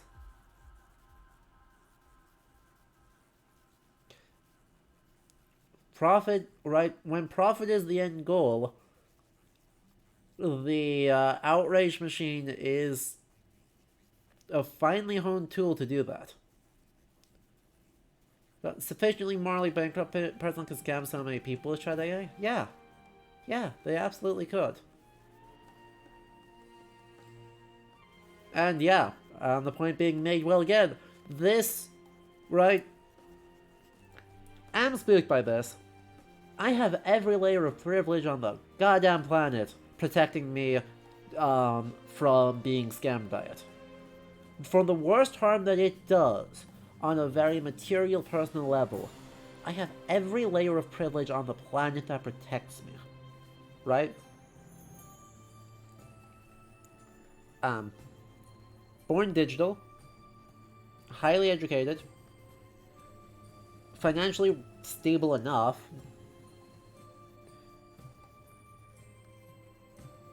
and a cis white dude. All of that protects me from the immediate harm. Someone who's in more desperate straits, or is not digitally literate, or as digitally literate, is not, like, looking critically at these things. How much of this... What harm is possible here? And this is why we need humanities in schools, folks. You know, asking and answering the question of what harm is possible is apparently something no one at any of these tools actually did beyond what's going to get us demonetized. Again, worker exploitation, not cool. Right? So if your conversation about what harm is caused starts and ends with, wow, this keeps spewing, like, racist rhetoric. We should make people, manually create a filter via categorizing all of the possible harms, by being exposed to them over and over and over and over again, and also we're going to pay them market rate, which is $2 an hour. You didn't think far enough.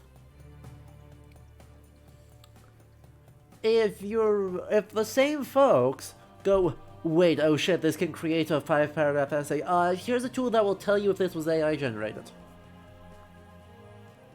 You didn't think far enough.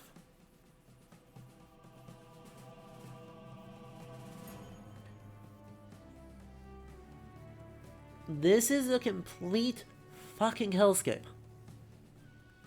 Like, there's no good way to put that.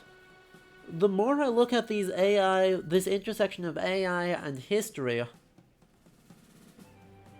the more I'm convinced this is a complete fucking hellscape. Because there is no authorship, there is no clear angle of interpretation, there is no oversight, and there is no regard for truth or honesty or creativity.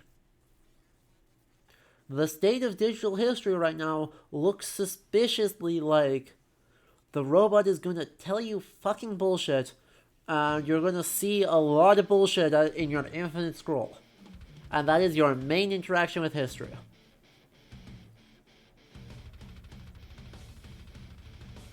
Right? Is that where we're at? You're going to see a lot of fucking bullshit created by robots with no oversight as you're scrolling infinitely down Facebook and Twitter?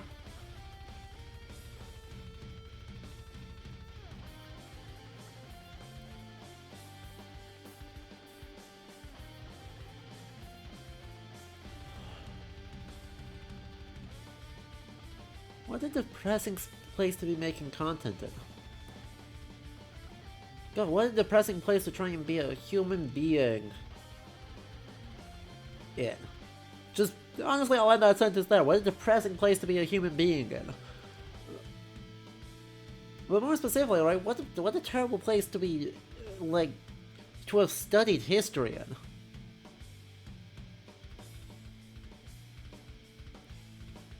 Fuck this. Yeah.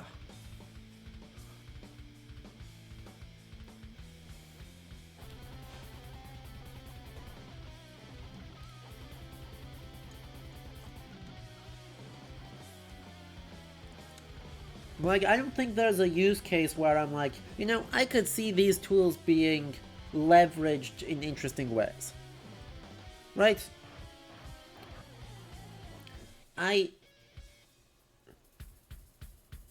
A lot of the time what I try and do is be like, okay, what's the case where I feel like I could apply this in an interesting way?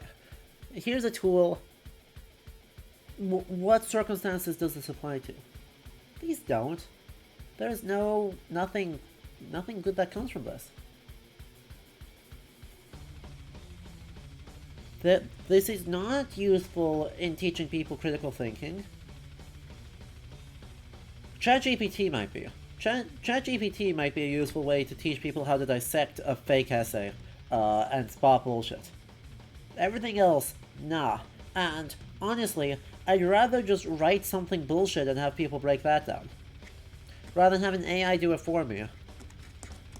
I'd rather just write my own thing that I can use as a case study, that I know is bullshit, and can tell you exactly how and why. In terms of scholarly analysis, for a while I thought Stable Diffusion might be useful as a way to just kind of throw prompts into it, and try and use those to spot patterns of what signifiers does it think apply to specific circumstances, right? Or Dolly or whatever, right? Any of these tools, right? You can be like, oh, what are the things that make the AI think it is XYZ? I was like, maybe there's some signifiers there. Maybe there's some interesting analysis where it is effectively doing crunchy dataset comparison and looking for parallels. I want to do that as a real person. It's not reliable enough. It's not transparent enough. And I'd like to do that work as a real person writing a program to analyze metadata tags, instead of just trusting the AI to do that.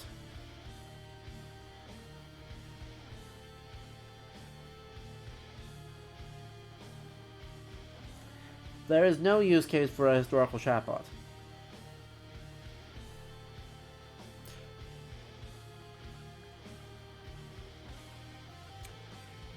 Truly, we just dive farther and farther into hell.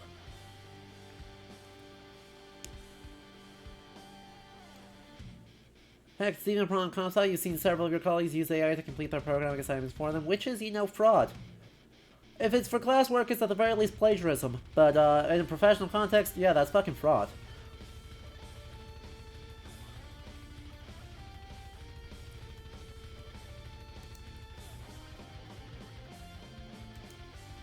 Like, yeah.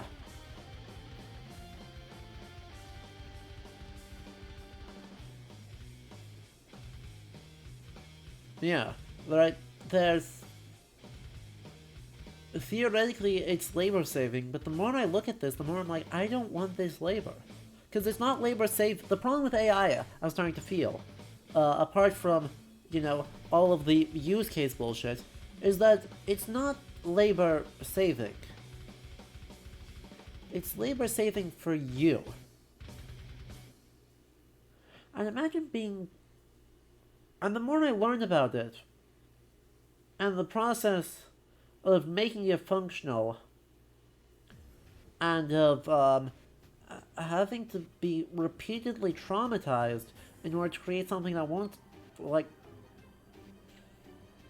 that is remotely usable for the public, all you're doing is offsetting the labor onto someone more marginalized.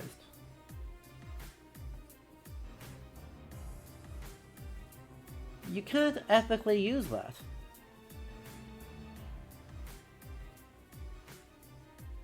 It doesn't save labor, it displaces labor in a way that is convenient for the privileged and exploitative of the marginalized.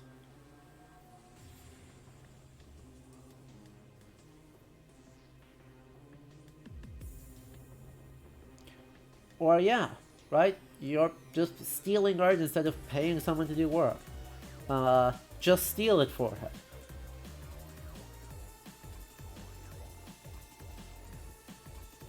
It's fucking... I'm gonna throw like any sophisticated AI into the sun. That's my decision, right? There's...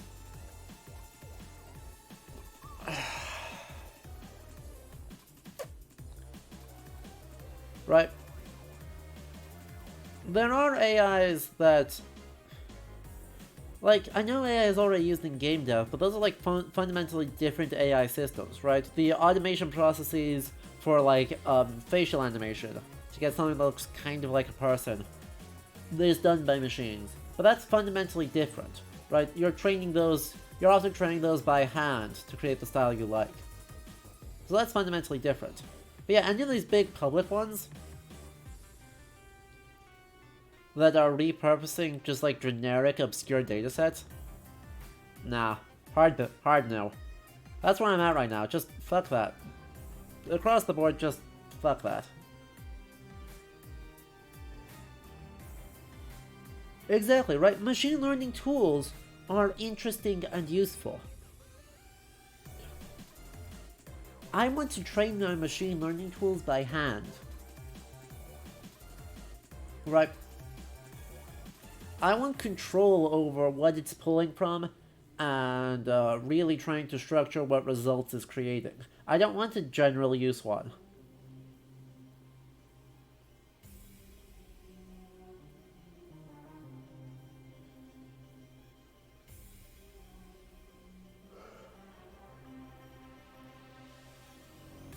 Certainly I don't want something like this, and I don't want it near history.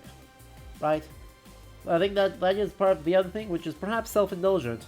I don't want it near history. I don't want it near...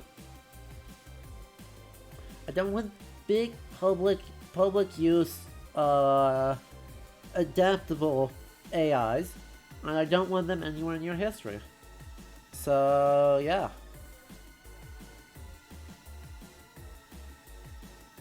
Hooray.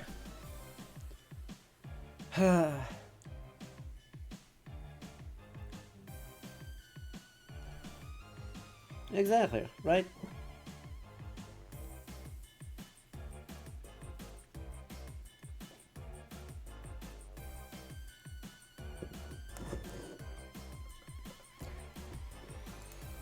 Well, what do you say we cheer up with talking about something else? Yeah? Cause oh boy, that went dark. I just want to talk about something else. A positive, happy pattern in historical media that I have seen. Right? Positive, happy pattern in historical media I've seen. Um, if you remember my tier list from a little bit ago, right, my end of year tier list of history games, I realized there was a pattern in all the ones I like. And by like, I mean like top tier. Super duper top tier things. And that is... Actually, let's pull it up here. Let's see if I can locate it. Oh. There's the thing. We're going to ignore the outlier.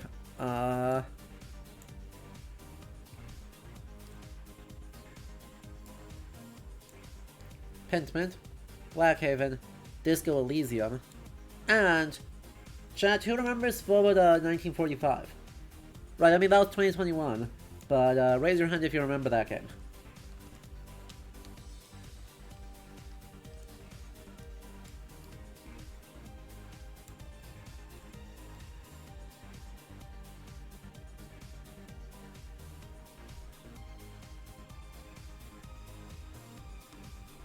You do. Amazing. Right, all of those words. Blackhaven, Svoboda 1945, Disco Elysium, asterisk. Pentiment. All do something super weird, and super cool, and super I like it. Right? They've all got a disconnect between the major event of their world and when the player is playing. Right?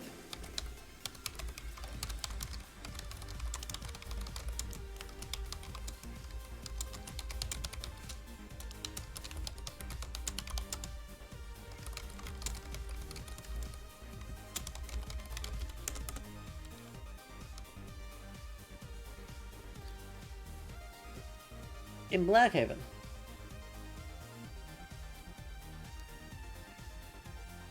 the game is set in the present, well, in 2021, but right, the important events are the archival materials between the 18th and the 20th centuries.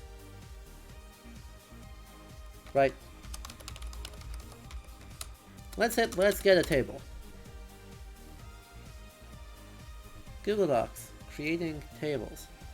Insert table.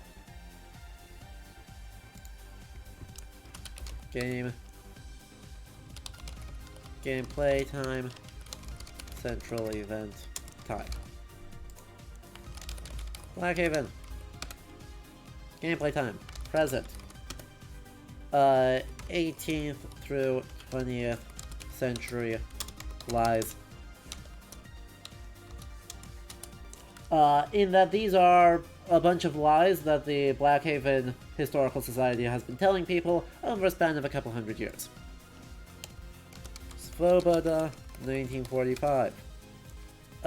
2003. 1945 through 1960. Disco Elysium.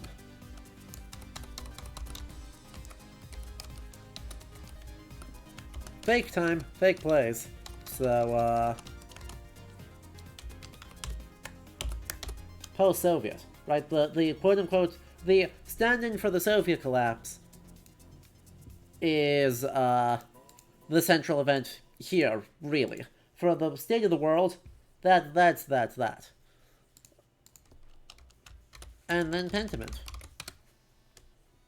1518 through 1543.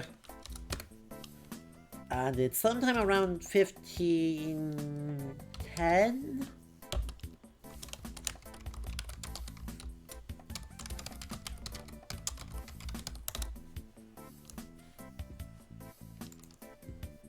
Right, I mean, this is fictional time, right? Disco Elysium's the odd one out here of that it's doing the same thing, but it's existing in fictional time, and so I'm putting these in question marks purely for the sake of having a number to work with.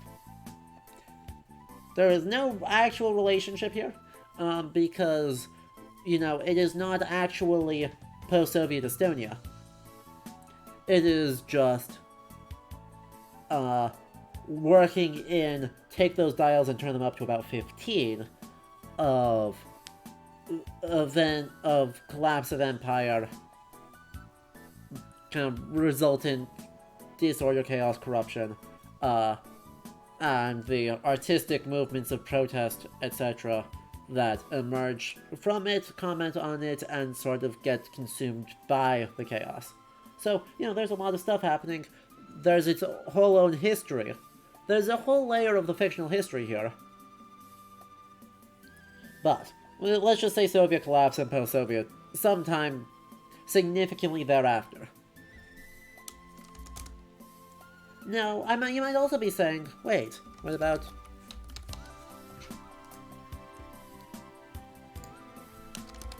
Elden Ring?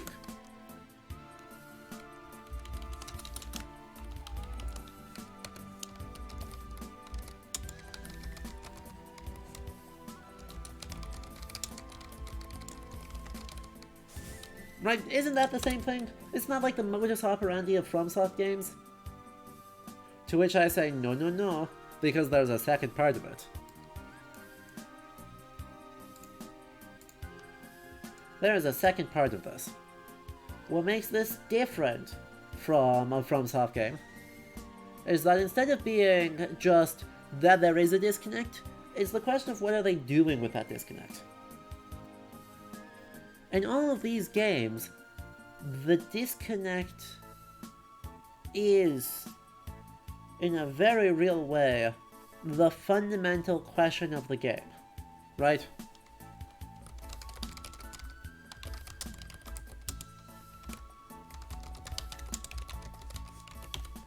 But fundamentally, these are not games where the point is there is a past that you piece together by doing archaeology.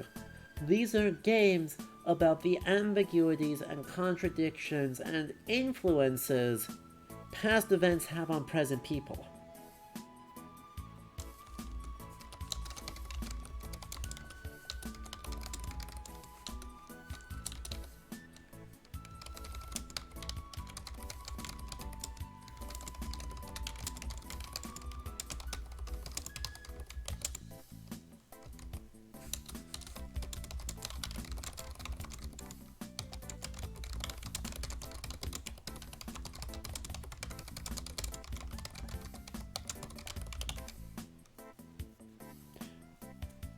FromSoft games aren't about that, right?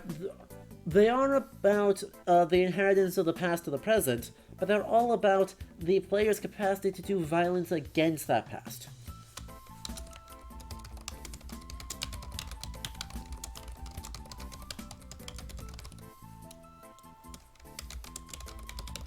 I think it's the via violence here that is the big thing.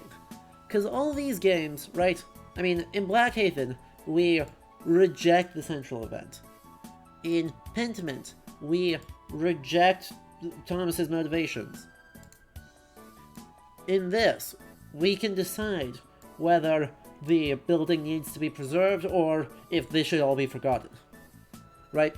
We make choices that fundamentally alter our relationship to historical memory.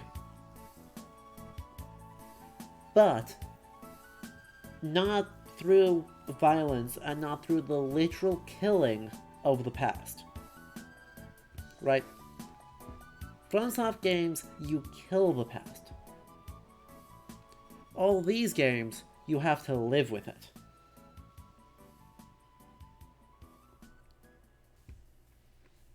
And that's super cool. This is a spot where I think games in particular do a really, really, really, really, really good job. Right? because, you know, as we're talking about with a bunch of these, yeah, but I haven't played Night in the Woods, and I also haven't streamed Night in the Woods, so I can't exactly speak to Night in the Woods. But, right, all of these purport, in some way, to be creating representations of the past, right? And a lot of the games that get talked about in here purport to be representing the past. So we have, I don't know, Call of Duty World at War is set in World War II. Battlefield 1 is in World War 1. You are playing a campaign in World War 1 where you are a soldier in it.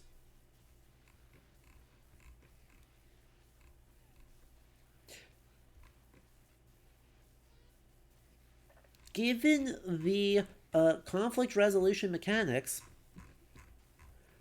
games tend to be doing, right?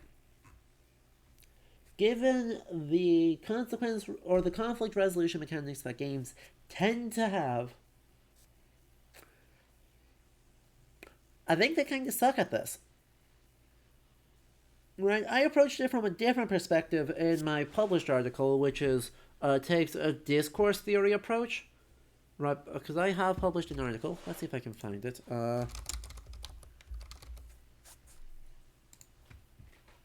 Just fully doxing myself. I'm a published academic on this. I took a discourse theory approach. The discourse theory approach says, hey, there's a few reasons why this won't work, based on, the fact that there's a lot of voices in the room, and the fact that it's drawing on popular imagery, and you can't get the level of rigor that you need to really make a simulation. And also at the core level, right, as Chat GPT reminds us, it's a game, not a history lesson, per se. And so there's a lot of things here that prevent the sort of scholarly game, or games as, like, non-fiction, basically. But games about historical memory? About the stories we are telling ourselves and having to live with the consequences of those stories? Like, that's something different. Because that lets us use, like, very specific historically attested discourses. Right? That lets us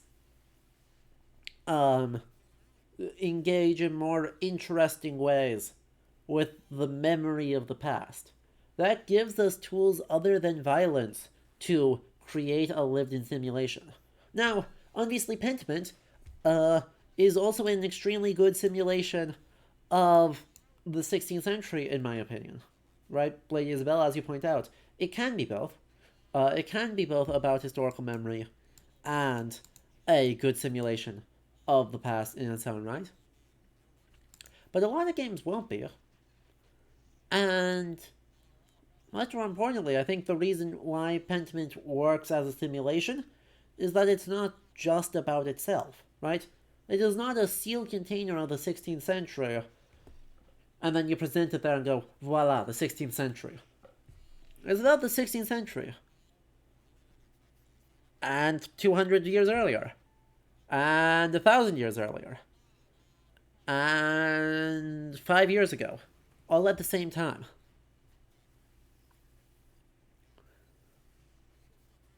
And the fact that it is that, right, says, oh yeah, right, the culture of this space is one that is influenced by its past. And in order to understand the culture, or to understand our contemporary culture, you have to understand that past and make really conscious choices about what stories about the past are remembered and what stories about the past are forgotten. Games provide a sufficiently abstracted, low-consequence system to ask those questions. Right?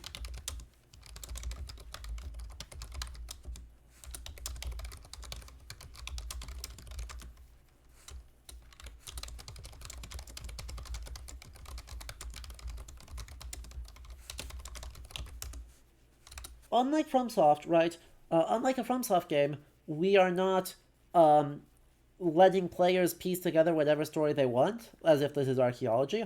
Rather, these are games that present specific discourses and let players decide the extent to which they are good, bad, or indifferent, and how do you live with them in either case.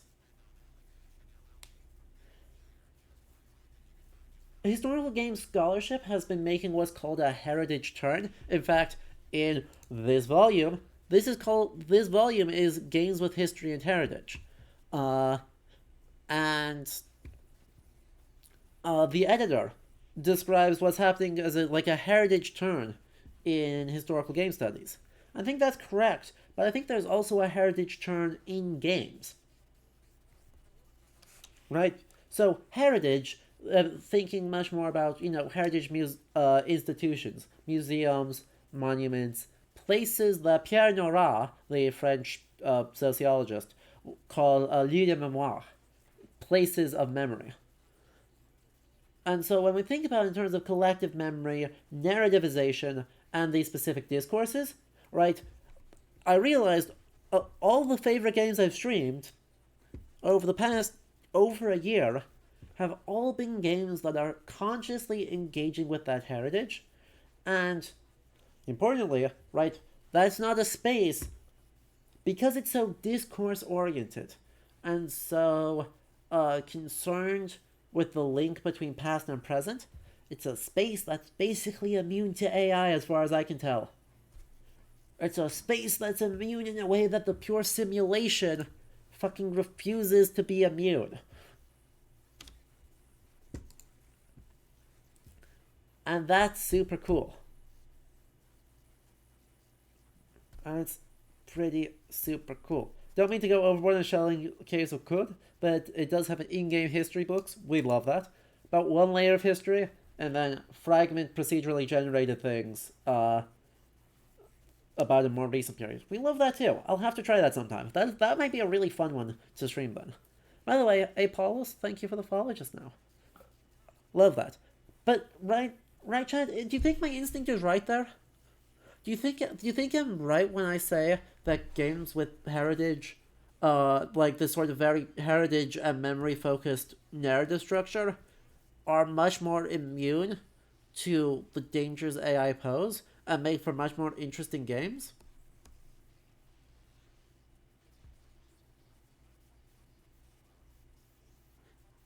Because it's definitely creating games that I think resonate. Uh,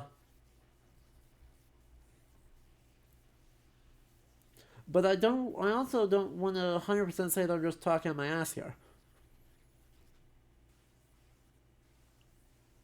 Well, my chat, who is entirely objective and definitely did not self-select for tending to agree with me, agrees with me. Let's go. Right, specifically, right. So to elaborate on that immunity, uh, right. If we're just saying the purpose of a game is to simulate a past environment, or if that is the main way that games do history, is that you simulate a past environment that the player can then interact with. Well, these are simulated past environments that the player or that the viewer interacts with.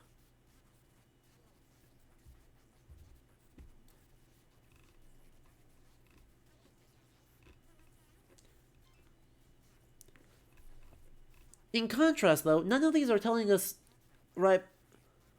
None of these tools tell us about the discourses about the past.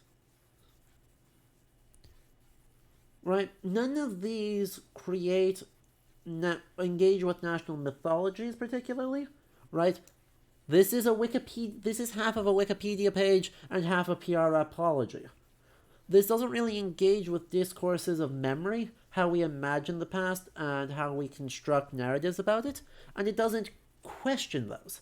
In fact, it tries specifically the opposite. It tries specifically to not engage with those and to just iterate things that it thinks are historical fact.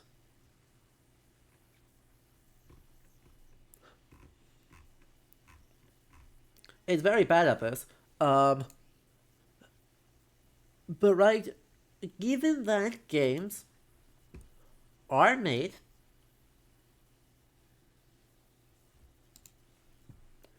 by corporations that are much more interested in technology and in homogeneous narratives than and homogeneous modes of interaction, right?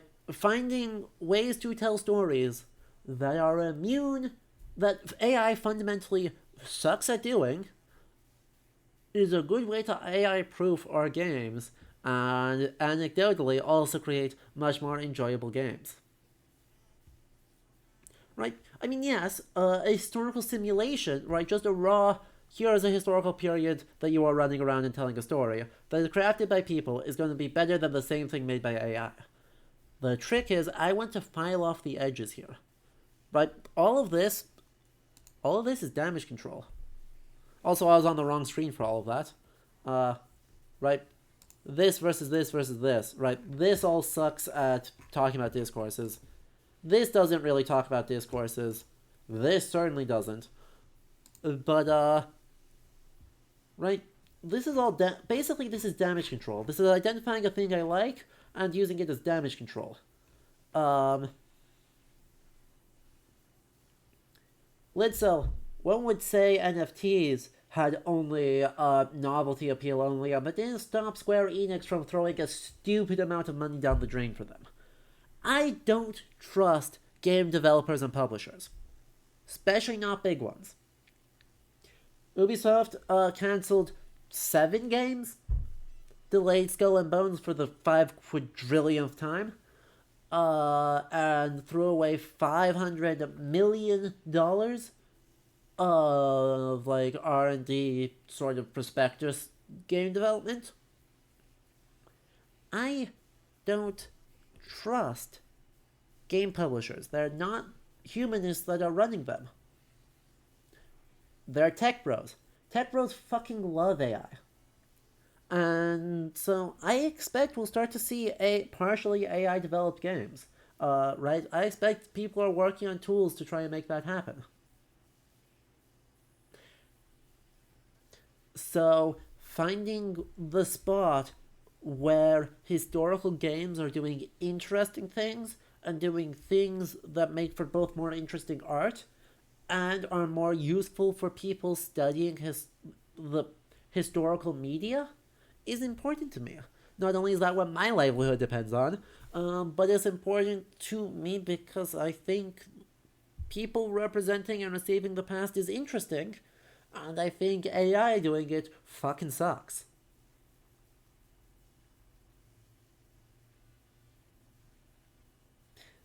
And also, capitalism is terrible. Right? So that's the stance I'm coming at this from. That's the place where I'm at with it, is trying to find places that are not easy for or types of stories and types of simulations that is difficult for AI to replicate to make it more difficult for a robot to try and create a bullshit narrative that we can't. Historians are just left holding the ruins of their everything.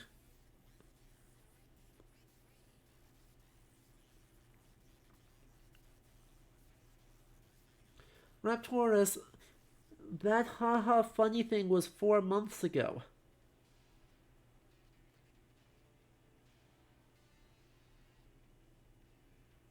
Like, people were still going haha funny meme at Dolly making weird shit 4 months ago.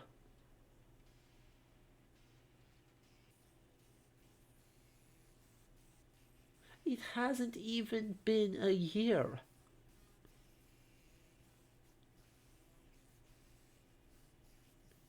And we have already descended deep into hell.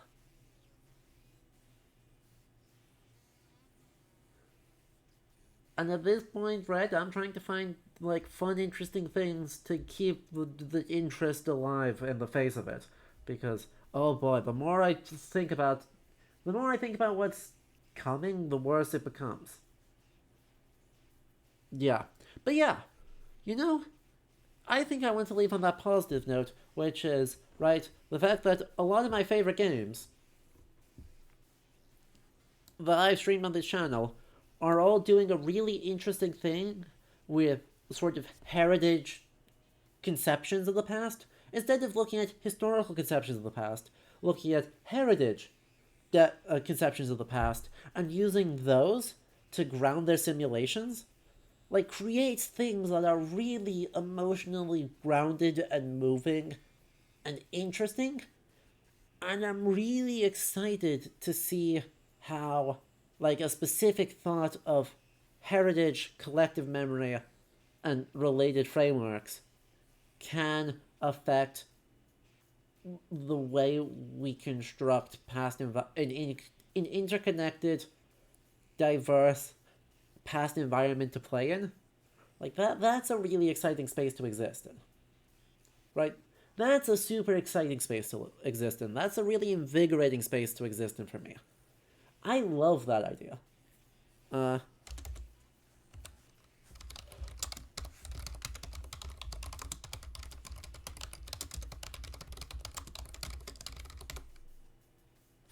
it's just so cool.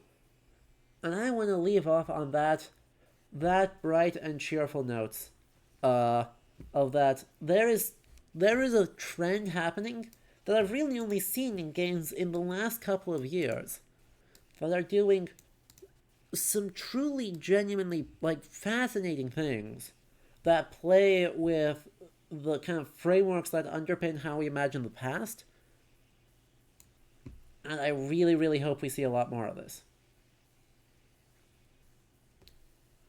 And that's where I think we're going to leave it off because, frankly, if I keep talking about AI, I'm going to cry. Good lord, we live in a hell of our own creation. But, I want to reiterate the announcements from the beginning. If you enjoyed this, do make sure that you hit that follow button and consider subscribing to the channel. Yes, I know we've mostly been subscribers hanging out here, but still, if you enjoyed that, this sort of thing, this is how my brain operates all the time. Even when I'm playing games, longtime viewers will know that this is just how my brain works. So if that's neat to you, to be notified for the variety of other content that comes down the pipeline in this channel. If you really like this, also consider going over to patreon.com /Ludo History, or clicking on the link that's dropping in chat right now to for as little as $2 a month. Help make sure this project is able to keep on going, but I'm able to keep streaming, keep making cooler and more ambitious things for you all. Lastly, quick reminder about the actually second to lastly, quick reminder about the Andreas Mahler cosplay. If you have not gotten your daily channel points to the community challenge, do consider doing that so we can complete that as soon as possible and I can get working on it. And lastly, if you enjoyed this, we will be back on Saturday with an actual game, actual history game content on Ludo History for the first time in a couple of weeks. God of War Ragnarok returns this Saturday, 3 p.m. Eastern Time. I hope we will see you all there. It's going to be me and my friends at the Overly Sarcastic Productions as we get to watch Atreus, also called Loki, make some unusually bad decisions. And that's saying something. There's going to be some good conversations coming out of that. Because, oh boy, is this kid going to make some dubious decisions. Alright. On that note, everyone have a lovely rest of your night, and until I see you again, farewell.